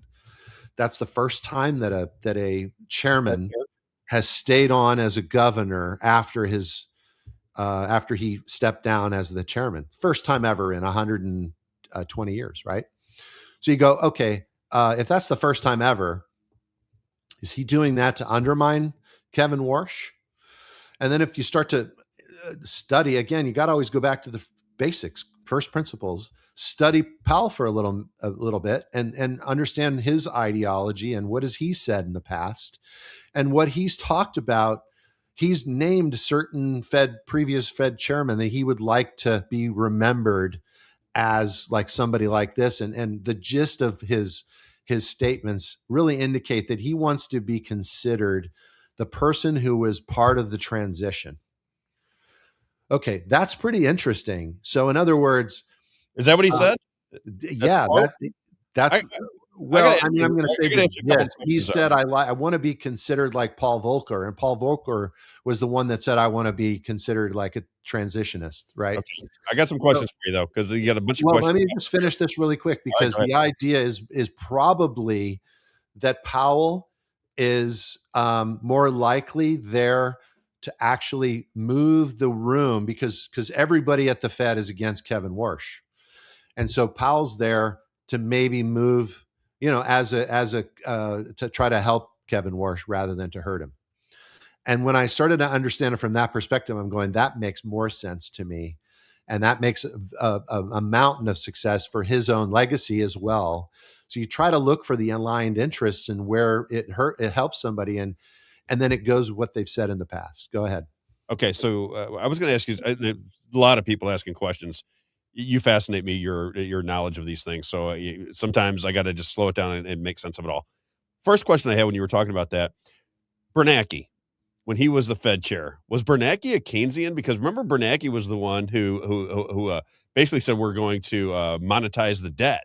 I'm like, monetize the debt? So we're going to buy debt. We're going to pay off our debt by printing more money. That sounds insane to me. Right. But he said it openly. Yeah. Just they're you know, Yellen, Bernanke, but the worst one of all would be Greenspan. Yeah. You know, and I mean, you know, Greenspan was also a just tremendous almost like adherent to Ayn Rand. So, you know, a lot of the people that are libertarian, I'm sort of like former libertarian, right? In the sense that I moved away from and going to the other side. But Ayn Rand is like absolute anarchy, right? So that's the extreme zero government, right? And when you understand, though, Keynes, you got to always know where Keynes comes from. And he comes from the Fabians, which are socialists, right? But he also had this penchant for, or this admiration of fascism. And mostly because it's the best way to be able to control people is through fascism and authoritarianism. Yep. And then in respect to eugenicists, he was the treasurer for the Eugenicist Society for his whole lifetime practically. And then he was the president of the Malthusian League. So he was pro-war, pro-plague, pro-famine, and he was pro-depopulation. That's what that means. And then he wanted to produce, like, he felt that there was a higher group of people that had a genetic, like, specialty that made them better than other people, right? So that's what eugenicism is, and that those other people should be, like, culled out of the population, so that, which is what we look at as in more in a modern ways, we say an Aryan race kind of mentality, right? Or a Hyperborean, which is this northern, kind of an idea that the North, the blonde, tall, blue-eyed, that's better, better looking, all those things. That's kind of where those people come from. And if that's the person who develops your economy, and people follow that and adhere to that for a whole 100 years, you're not going to get anything good from that for That's a great everybody. point. Yeah, because you're basically showing who they are. So if Yeah. you show who they are, you can only imagine their intentions aren't so wonderful. Yeah. And then there's a few other players like Bill Pulte, who's now trying to rebuild the Fannie Mae and Freddie Mac. So the mortgage, that they were ruined in the 2008 debacle because all of the stuff that was going on and the repackaging of the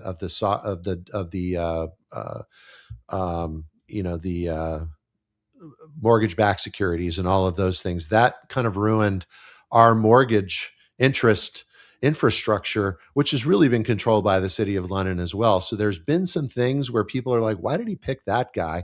And why did he work at as the director of national intelligence at the same time that he's doing the FHFA? And so that's Fannie Mae and Freddie Mac. That's our mortgage interests and things. And he's looking where he knows where all the bodies are buried he can see all the top secret information from inside the DNI, and then he can take that and he can make connections. I mean, he started out in Doge, right? So some of this, even though we look at Doge and we go, God, I wish that had continued, but maybe they saw stuff in there and they go, we need to work on some other stuff more, focus our attention on some things that we found during the process of Doge. And then you disband it, or you make it look like you make a big show, like a kayfabe, where you make a public display of a fight between Elon Musk and Donald Trump. And meanwhile, it seemed like theatrics, didn't it? Seemed like theatrics when it was happening. It 100% theatrics. Yeah, absolutely. Okay, I got to do some advertising, and then when the audience, there are people that love when you come on because they're fascinated by your, just how you explain all of these different things. So I want to get some questions in. Before I do, I just want to get some advertising out of the way. Isaiah had to leave. His dog is missing. He's got a blind dog and a deaf dog who is missing. Oh my God! Yeah, so him and his family are in a little bit of a panic. I'm so sorry to hear that. It makes my heart sink. I know. I hope he finds this dog, because I know that is very, that can blow you away. All right, gracehauling.com, gracehauling.com for all your trash and rubbish needs. Gracehauling.com. Like I say, been around since 1998. The reason you see so many trucks, dumpsters, and cans out in St. Charles County is because people like doing business with my friend, Mr. Gary Schneider. If you want to reach out to him, you can do it at gracehauling.com. Gracehauling.com. Doesn't matter if you're commercial or residential. Always rubbish, trash, St. Charles County. My man at gracehauling.com. Gracehauling.com, gracehauling.com. Then we got Advanced Wellness MED. Talk about her every day. I was on the phone with her last night. This is advancedwellnessmed.com. Dr. Helen Gelhot.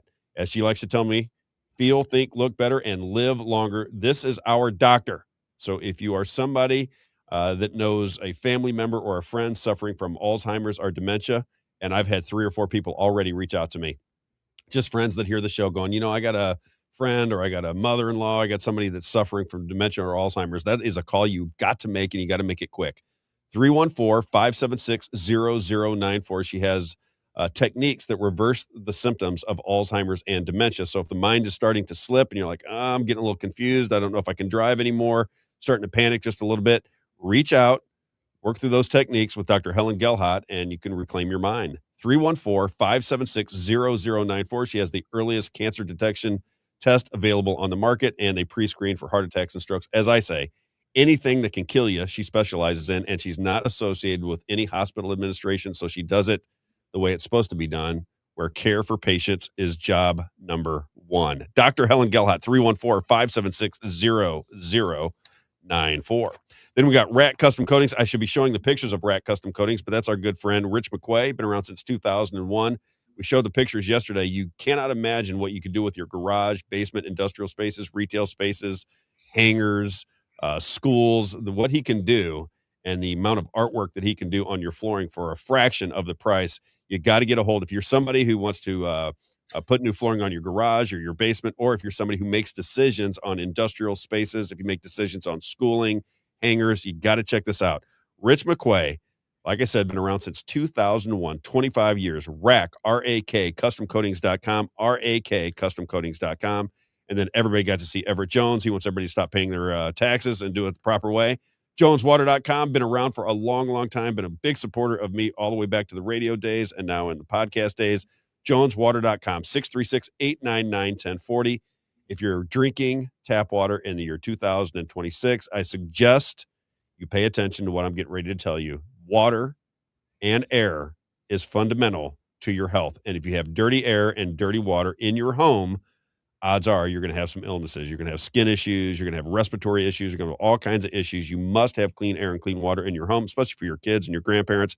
You'll be the filter or you'll buy the filter. JonesWater.com. If you want to do business with Everett on the Missouri side, St. Charles County, Lincoln, Franklin, Warren, St. Louis, and Jefferson. If you go to the east side, if you should decide to go to the east side, Madison, Monroe, Jersey, and St. Clair, JonesWater.com. You'll be the filter or you'll buy the filter. JonesWater.com, 636-899-1040. All right. And I got two more left. So let's go to some questions here. El Shankovich says, maybe Rick can touch on his views of Soros, because Besant worked for Soros, and a lot of people, including myself, were skeptical when they saw that connection. He said, maybe Rick can touch on his views on Soros. That would be interesting. His views on Clinton was different. I'm listening. So when it comes to George Soros, who's a currency manipulator, he prides himself as a currency manipulator.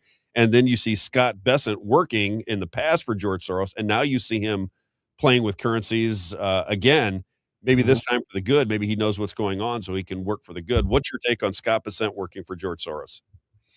Yeah, I'm going to say that that's true from everything that I've been able to find out, is that he did do that. He's famous for handing basically the UK over to the EU. Like, in other words, he crashed the pound so systematically and so quickly that they were forced to join the EU. And and then Brexit happened later or whatever. But I think that, if you imagine working for somebody, maybe like George Soros, I think he's evil. You can actually trace George Soros way back. If you remember, what's the guy's name? I mean, he's well known. I just have stopped listening to him more because I don't see these people in my feed anymore. But the guy that really pulled a lot of stuff out of the WikiLeaks, found there was all these, huh? You know about Julian Assange? No. The guy who left the CIA and was kind of on. He's been on Tucker, and he's bald with goatee. Anyway, I can't. I've got tons of stuff that I've videos that I've probably know it. Yeah. Anyway, he went in and he started looking at the WikiLeaks stuff, looking for connections, and he found George Soros all the way back in the early 1970s, owning all of these corporations and energy and the connections to previous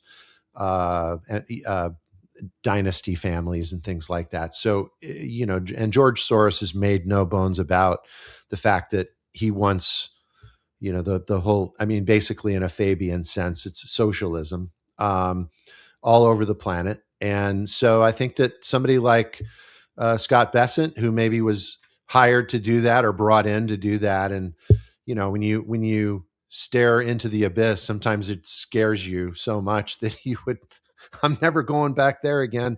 I want to stay as far away from that as I can.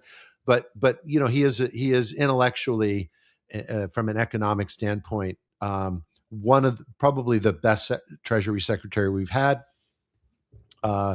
in my lifetime, let's just say. Well, what's interesting about you, Rick, and I want the audience to know this if they have not heard you talk before. You were somebody who would not be a big fan of Donald Trump, and you and I have talked at length multiple times about whether the guy's doing the right thing, and I question him. I think the difference with people that are very loyal to Donald Trump is I come at it from both sides. I say, wait a minute, I want to have answers to these questions. We deserve answers to these questions. That's all I'm doing. For me, I don't look at Donald Trump as the be all end all to everything that's going on in life. Some people do. What you're saying he is doing would be beneficial long term for the financial structure of our nation. If he could put a lid on the Federal Reserve System the way it's designed right now, that would probably be the greatest achievement in anything that's ever been done in my lifetime. So, and Repurposing. Yeah. right. That to me is the number one problem with our country is we're constantly in debt. Think of the anxiety. I say this to people in my life when they don't really, because you get conditioned in, right? You don't recognize what's going on. I go, think of the anxiety that we have in this country, generally speaking, just to pay bills. And then you look at where your money's going. It's going to taxation. It's going to debt. It's just constant money that really is not doing anything for your life, but it's going for insurance. It's going for inflation. It's going to interest rates. It's constant. It doesn't benefit you in any way, shape, or form, but as a percentage to the money that you bring in, Oh, it's a big number. It's actually it's an enslavement. So It's an that's the enslavement. part Exactly. I mean, and I think that again, I go always to first principles. This idea of going back to the beginning, Fabians and the Fabian Society. If you look at their original coat of arms, it is a wolf with a sheep's wool and the sheep's head like a dead sheep strapped to its back, and it's yellow and red. It's just a very harsh, scary looking coat of arms. They more recently in modern times have rebranded it so that it doesn't look like that, right? It's this beautiful looking logo, but they still, in many circles, still show that and it's horrendous when you think about it. And it's gradualism. It's socialism through gradualism. So we drip over time.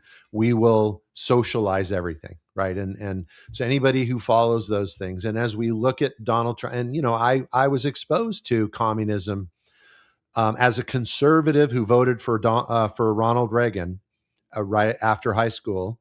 I graduated from high school, and then my first election was to reelect Ronald Reagan. And so 1984. And so that was literally and I grew up in a Cold War household.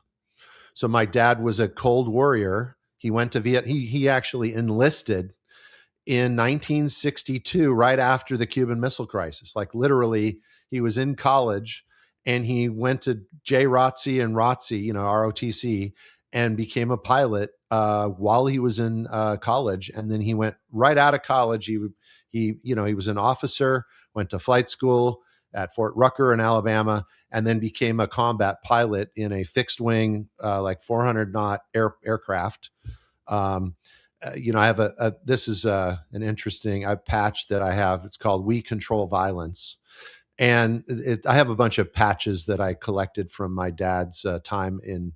He had a bunch of stuff, and I collected all that. But bottom line is that I grew up in that household, and then at a certain point, he even admitted to me that I was lied to, and the things that they told me I was doing were not what I was really supposed to be. I mean, I wasn't told the real reason for why I was doing things, and he was flying over countries like Laos and Cambodia, which was illegal. It was made illegal by Congress, and but they were on these secret missions, flying 100 feet off the ground, and he was doing reconnaissance at 400 miles an hour at and get shot at every day, and you'd have to fly the exact same flight pattern twice, right? And so all this stuff's going on, and I'm growing up in this household and very rigid. Robert Duvall kind of like character, the great Santini. You're going to cry. You're going to cry. That kind of an attitude. People die if there's no checklist. My dad told me that when I was 9 or 10 years old. People die if you don't have a checklist, son. And I mean, we were doing a check. We were walking around the airplane, and he was taking me flying, and so it wasn't like the context was out of the ordinary for him to say that, but it was a little bit shocking for a 10-year-old I don't really know what it's like to be in the air and crash. Right. So that, but then I go into Europe and I meet somebody there, and I started understanding how socialism works. And I was told like, hey, you got it wrong, and I just, for the sake of my own awareness, I immersed myself in those authors, that literature and that ideological. Cut out for just a second. You said you immerse yourself in what? You cut out. I immersed myself in the literature of communism and socialism. I wanted to learn about it and I think that for people to really know what you want to be, you have to know all the things that you have the choice, right? And so I did an exploration there, and some of the stuff, they make it sound attractive, the collective, right? But in the absence of the individual, like if you have a collective that's done in spite of the individual's sovereignty, then that's not good, right? If you have an individual, like Ayn Rand is an example, in spite of the collective, that's also not good, because you have your grandmother who can't go to work anymore. Maybe she's got a broken hip, and the that kind of thing. If you can't support yourself, then we let you pass away. Yeah. It doesn't work either. So you have to kind of get into that, what they call the harmony of interest, which is what Henry C. Carey, which was the Treasury or the Secretary of State for Lincoln, right? And he borrowed that from Alexander Hamilton, all these different people. So that's why those systems worked, whereas communism and socialism really doesn't work. And you can't really say that there's anything that's produced massive amounts of economic growth on either side. You don't see libertarian ideology producing a bunch of economic prosperity in any point in history, nor do you see that. You see it a little bit more where they build stuff, but then they stop doing it because the motivation goes away in a socialist society. So as again, I think people should study both of these things, just like Christians should study the Eastern. Jesus spoke about stuff that he was aware of, these Eastern concepts, right? And so a lot of the luminaries, the Christian luminaries, have gone to the East and studied things. And it gives us a better perspective of why Christianity really is the answer, at least for me, right? When I see all of the things that are out there to ascribe myself to or devote myself to, I'm like, okay, there really isn't a better answer than that, right? It's the perfect idea of reconciliation, of grace, right? And where I don't have to earn anything in order it's not about being better or being, I'm faulty. I'm never going to be, and so the perfect individual, only Jesus was able to do that, right? So as we look at these things, we have to just assess. And so going back to that fundamental idea there is that we really just know, based on the actions that the man takes, that's where I had a complete shift. I voted as a Democrat for many elections after that experience living in Europe. Clinton was basically next, right? And I was wanting to get away from war.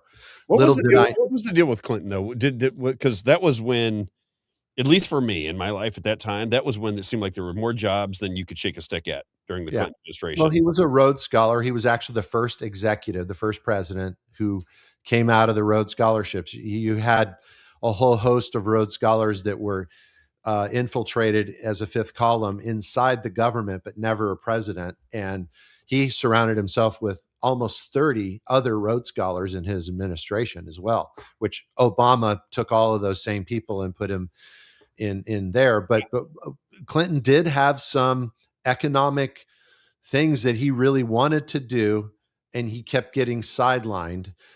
He even said, I want to change our financial system early on in his presidency. And then, of course, he had a multitude of assassination attempts that were made against him. And then you also had skirmishes and things, or weird stuff that would happen around the White House, right? So people would get over the fence or something. And you think that, the most surveilled building on the planet, that could never, ever happen, right? Unless they let it happen so that the guy kind of stays in check. And at the very end, I see him as maybe on some level he had some ideas that he wanted to do. He's a very smart guy, that's for sure. But I think that, they led him down that that path, like, hey, we're, this one thing that we want you to do, it's taken us 50 years to get this far. Greenspan has really brought in the derivatives markets, the junk bonds and things in the 1980s to really convert our economy over to a paper economy.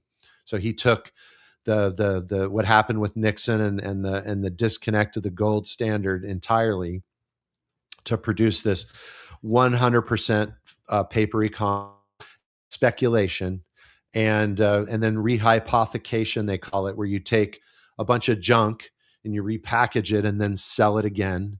And then when it loses its value or it looks like it's going to fail, you repackage it again and again and again. And we still see that happening today. And Clinton wanted to change that, and they said, no, we're just gonna keep shoving you down this road. And I mean, he was definitely had all the different things that Monica Lewinsky. That's the one that put him over the top, right? Where it was literally, we're taking your legacy away. And that's just basically what's happening. So a lot of people think that was a Mossad operation. A lot of people, in fact, there's people I'm positive that it was. I'm not going to say Mossad. I'm going to say Intel. It's City of London. I mean, they started a campaign, a media campaign in Britain, started months before any of the Monica Lewinsky stuff started emerging here. And so all of a sudden, then it comes over the pond, and then it's right on him. And that was in order to get him to sign on the dotted line to repeal the Glass-Steagall Banking Act in 1933, which completely unlocked we got Dodd-Frank. That's where you get Dodd-Frank, and Dodd-Frank is a worse than not. I mean, not having Glass-Steagall is one thing. That's terrible.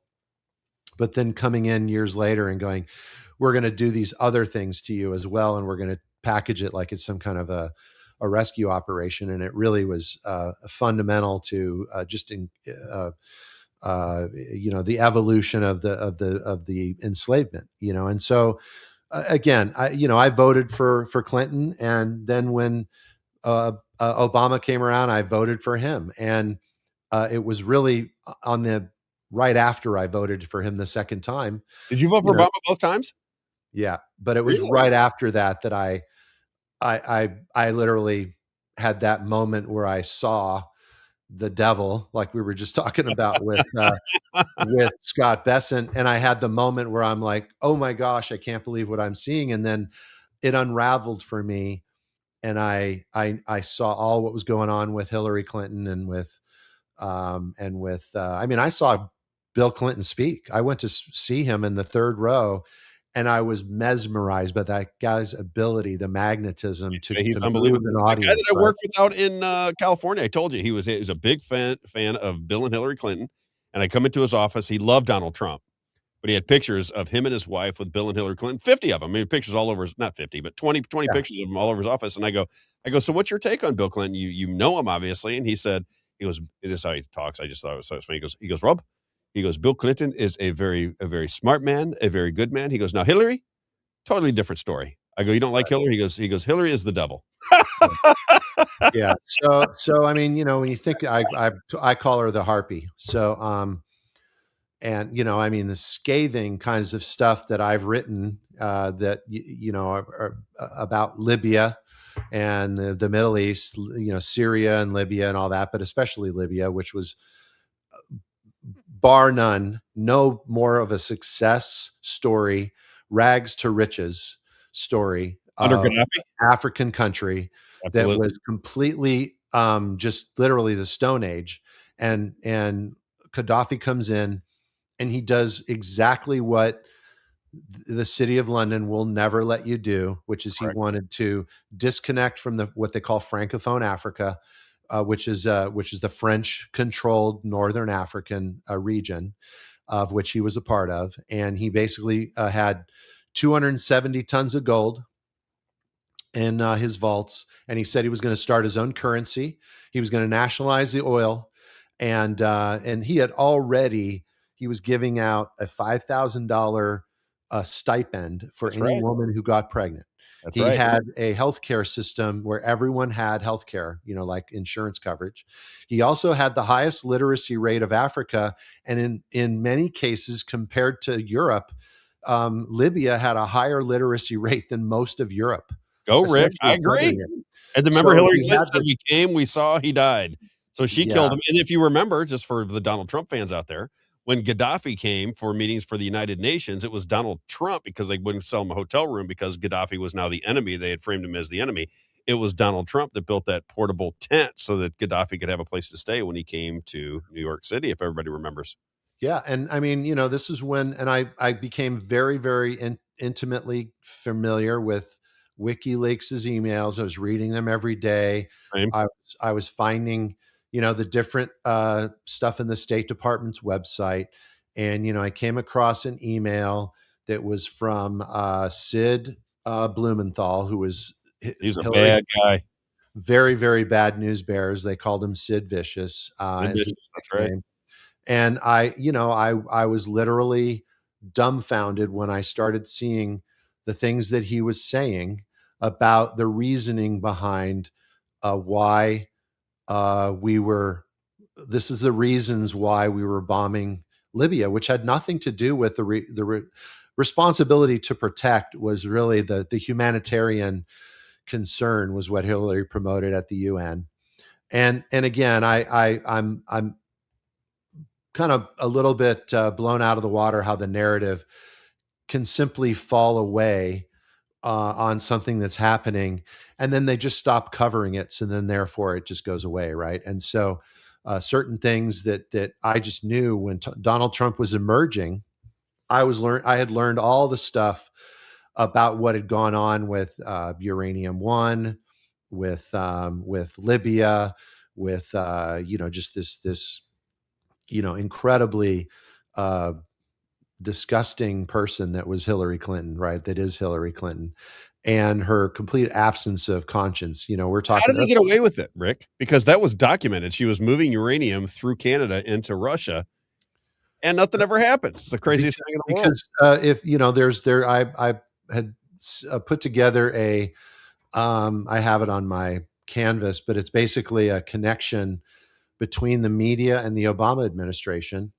And if you remember, they were all defending Obama's every move as this just like perfect angelic move through the executive office, right? And he sounded conservative his first term, by the way. If people remember Barack Obama, his first term, he sounded like as much like a Republican does today. His first term, and then I'm going to get rid of surveillance. I'm going to get rid of war. He was going to close the borders. I mean, seriously, he was actually. I used to call him the deporter in chief back then. Right. And this is where I was becoming aware. And this is during his last, his second term.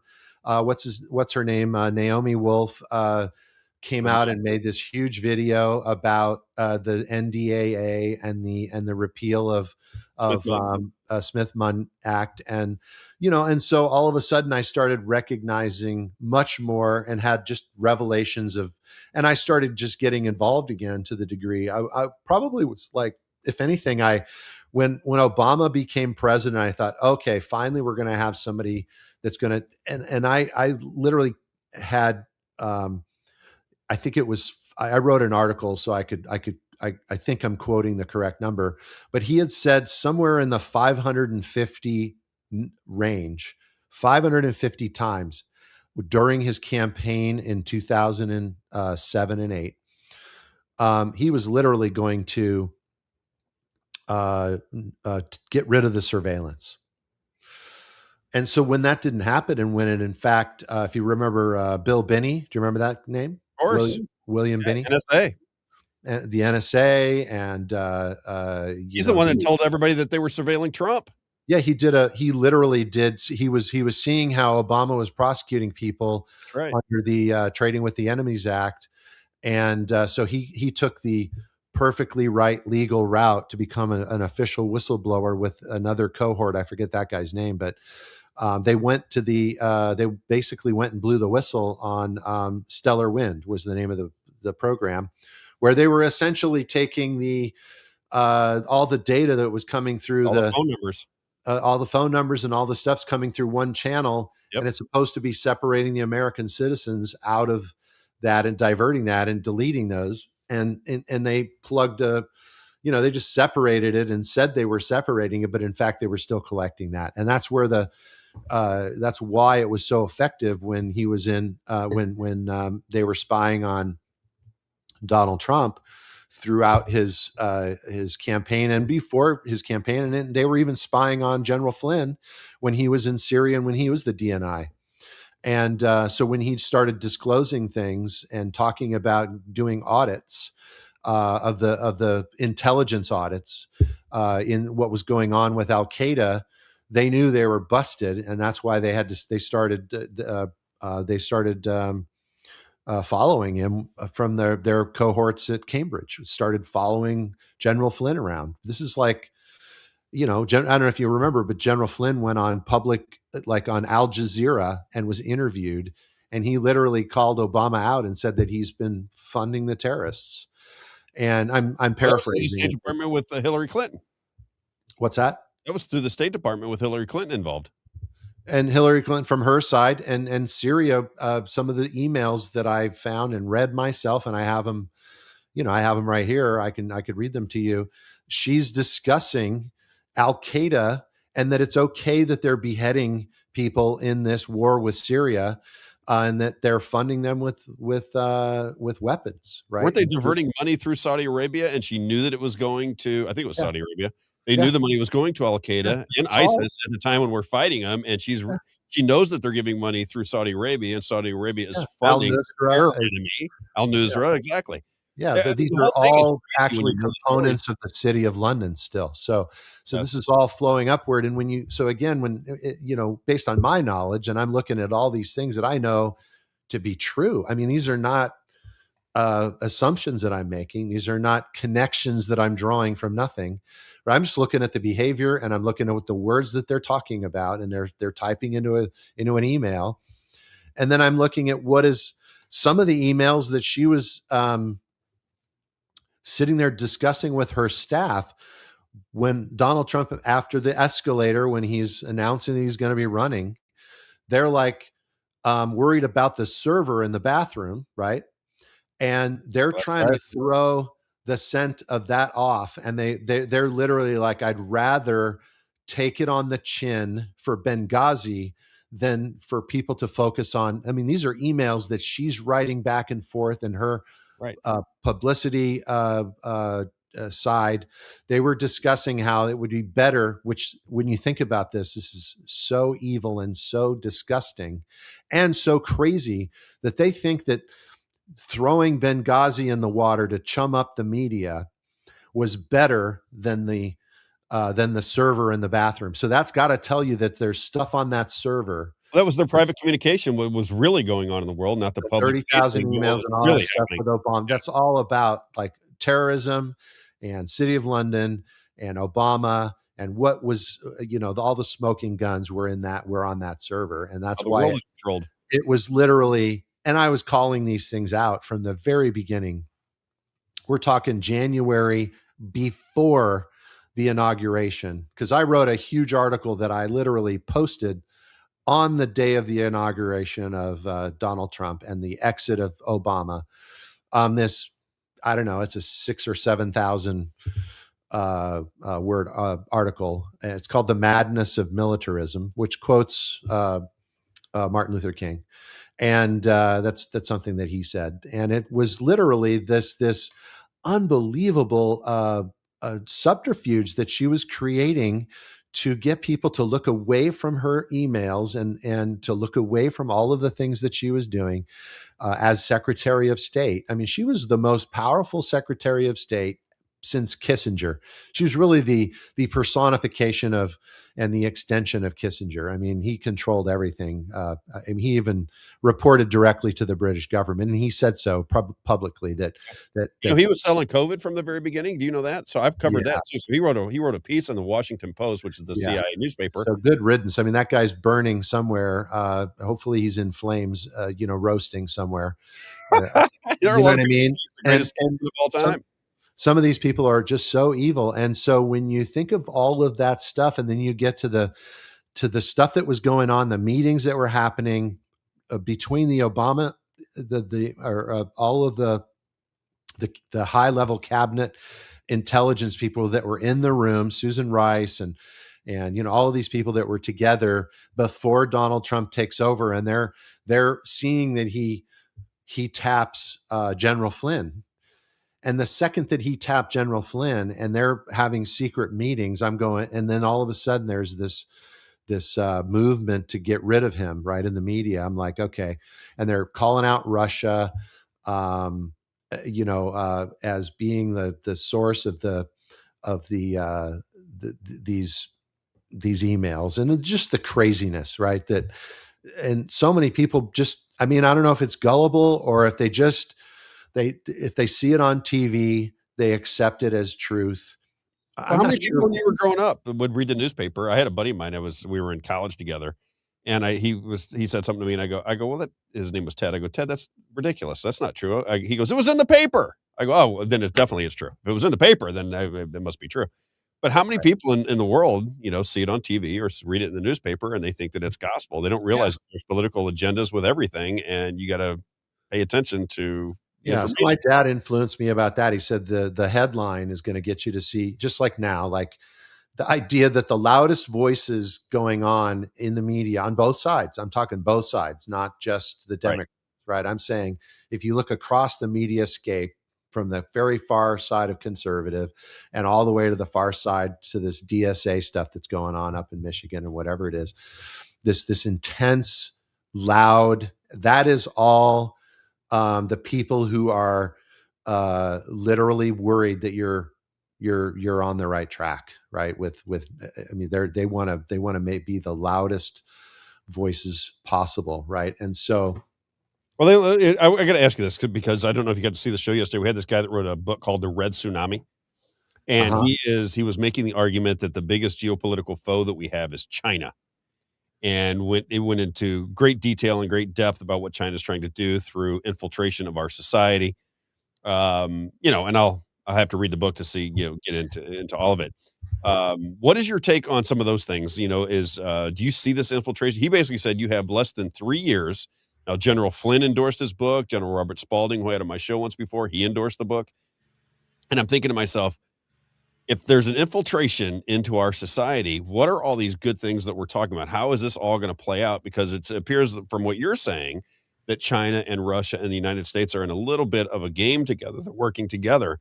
He's saying that any kind of association with China is bad news because they're trying to infiltrate our society through technology. And he said that technology will be the prison that we build around ourselves through China. Yeah. So that's I don't believe anymore, but what's your take on it? Yeah, that is actually I mean, I'm sorry to keep going back to this it might start to sound like a trope of some kind, but it's the City of London is actually who brought the social crediting system to China. Right.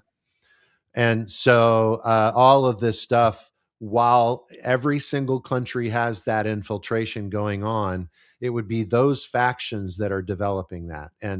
And so while, there is going to be some truth to what he's saying, it's the motivation. I think that's not going to be Xi Jinping is not that individual.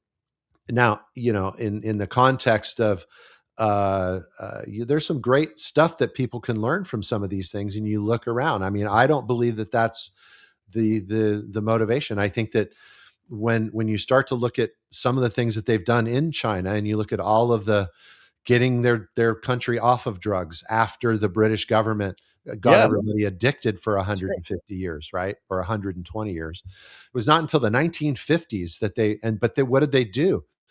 They literally supplied all of the drug treatment therapy. They got rid of, they executed all of they were executing drug dealers.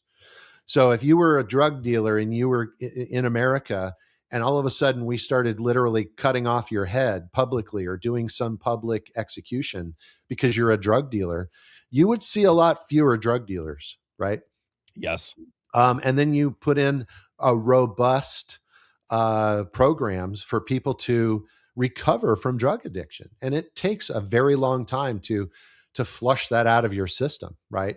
I'm not going to say they're not authoritarian. I mean, they are, but I mean, on some level, when you start to look at us compared to, I mean, we need a little bit of an authoritarian component, because when you go, I've heard this analogy many times. I've used this analogy many times in a different way, where I said, you know, if you want the aircraft carrier to turn direction, you got to it's like an act of Congress that has to happen first, right?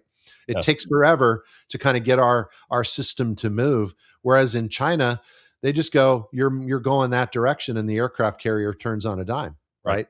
And so, you know, there are some fundamental things that we like having the checks and balances, but do we really have that anymore? No, we don't. Not really. No. There isn't anybody in our government that like up till of late that actually responds directly to what people have been asking for.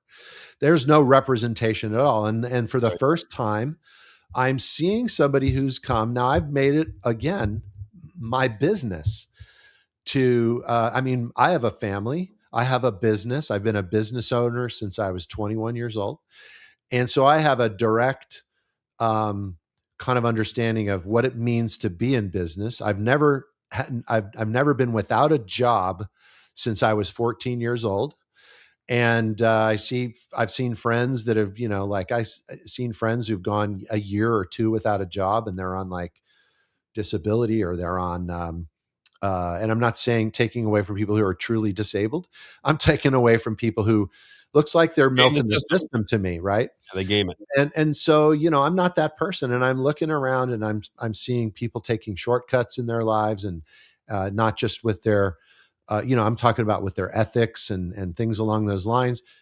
You know, I do pay my taxes, and I do look very carefully at what I'm deducting. I'm like, is this really a business expense? And, you know, I have a discernment that I believe is driven by it's coming from my Christian foundational belief system, which has evolved as well, right? And so I try to stay as clean as I can. I'm just an imperfect person trying to do the right thing, is really kind of how I look at stuff. And I make mistakes like everyone else. But when I started to see the emergence of Trump earlier, before he, you know, I mean, I studied him. I kind of took a look at his history. Did you go through the ups and downs with him? Like you're high on him one day, then you're questioning him, then you're up, and then you're down. That's the way I find myself with Trump even today. There are times you know what? I don't let my emotional, not that way, but I mean, just like you're very fond of what he's doing. And you're like, wait a minute, what is going on here? And then you're like, okay, well, that makes a lot. I like that. And then I try to stay neutral. So I just go, let me wait and see before I make a determination. Is kind of how I operate. So I see something on the, you know, a feed that I follow. You know, I look at different, you know, like Zero Hedge is something that I follow. I'm not sure if you follow them. I used to. It's fundamentally, you know, investments and things. And they're kind of more on the bearish side. So, you know, when I see something that they're saying, I read the articles and I go, okay, well, I just take it with a grain of salt. But generally, you know, I see things and I just wait and see before I decide. And later, it's usually that's to me the best policy, because if I wait just a little bit longer, then all of a sudden something else emerges out there on very, very esoteric information, but real information, and then it proves that, you know, that was just a media campaign. You know, just the idea behind, I don't know if I've said this before, but if you looked at when Maloney was and Trump a few weeks back were being were tit for tat in the media, and he was lambasting her. Really, it wasn't tit for tat. It was like, I'm going to really just drag you through the coals. You're talking about from Italy. Italy, okay. Yeah. And he was saying all kinds of bad stuff about her. And she's just, you know, she's a terrible leader. And, you know, he says these things. Same with Spain. Huh? He did the same with Spain. He did the same thing with Spain.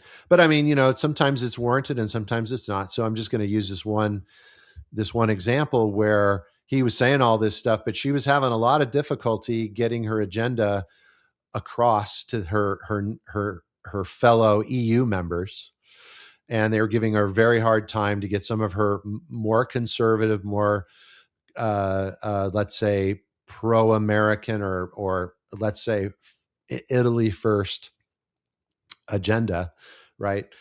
And or just an American model of like, hey, we think that the sovereignty of my own country should come first, right? No matter who you are, you should be saying that. And so any country that's not doing that, that's I think a problem with that country, right? And so she's saying those things. The Europeans don't do that in a general way, and they're City of London oriented, and they've basically been dragged down, the drain, and they're about to go down the drain. We're going to see, the fracturing of the EU. In my opinion, that's coming, right? And none of them have a currency that they can that's valuable to where anybody wants to invest in their currencies. So they're stuck, right? Won't that have a big effect on America, though, Rick? Because we do so much trade with the European Union. It would be if they suffer, don't we suffer at some level? No, because we're going to start selling them energy. I mean, that's the ultimate goal. Is they're on the teat, so to speak. No matter where the teat comes from, they don't really, they don't have principles. So, we need energy and. So they're a welfare state. We're basically, I mean, we've stopped. That's something I was going to say earlier. If you've noticed, Trump is kind of predetermining if for some reason he isn't, his agenda doesn't continue. He doesn't want to leave any bases behind in the Middle East. He doesn't want to leave our presence over in Europe there. Because he doesn't want an AOC or, God forbid any of these people ever get anywhere near the White House, but literally Kamala Harris or somebody with just, these people are puppets to the City of London. But long story short, if we left a bunch of bases over there and infrastructure, and we get we're gonna see the Middle East light on fire all over again, right? And I think that what he's doing now is positioning everybody to I think that what I was going to say about Meloni was that Trump's efforts to make her look bad publicly for several days through Truth Social. What happened? Her European neighbors rallied behind her and started supporting her. Because he badmouthed her, then they said, meanwhile, they're probably chuckling. Reverse psychology on the EU. It's just he's a genius with certain psychological methods in the way that he operates, and really it's his branding and his The Apprentice, and all these things. You're fired, and if you listen to some of the language that he would say in some of those shows, not what he would say about you're fired, but the stuff that he would discuss around that, and talking to the different people that were their head was on the chopping block, or you're the one that's going to have to fire somebody. Who is it that you want to pick? And they would say something like, well, I really like so much about this person, and he would interrupt them and be like, why do you have to say all the good stuff that you like about the person? Why can't you just say, look, this person is terrible at what they've been doing, and you're fired? Why do you have to build them up first? Right. So it's like the who was it? I was watching. You ever see the movie Moneyball? And he goes, we got to we're releasing somebody or trading somebody, and he goes, how would you do it? And he goes, starts being really nice to the person, and it was the general manager goes, no. He goes, look, if somebody is going to kill you, do you want them to cut you to death or just shoot you in the head? He goes, just don't, just right away, just boom, be done with it. And I think, that's probably the better method is to not play softball. Just say, listen, you're fired, and that's the end of it. Well, that Brad Pitt actually had that later movie after that's what I was thinking of, yes. Where he was actually the assassin. And that's what he was actually tasked to kill people. And instead of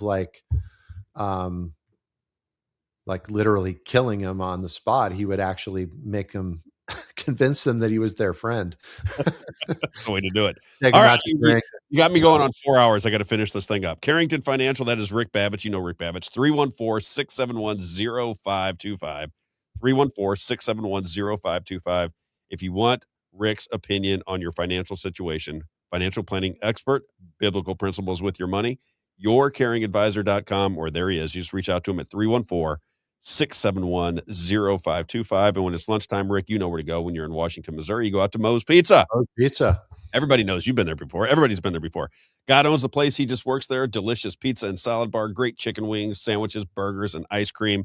And if you have any kind of get together and you're in Washington, Missouri, you got to check out Moe's Pizza. They have banquet space available for birthday parties, political meetings, Bible studies, and anniversaries. Any kind of get together. It's Moe's Pizza in Washington, Missouri at the corner of Grand and 5th Street. I like to say it's a landmark in Washington, Missouri, because it is. And every time I go there lately, the place has been absolutely hopping.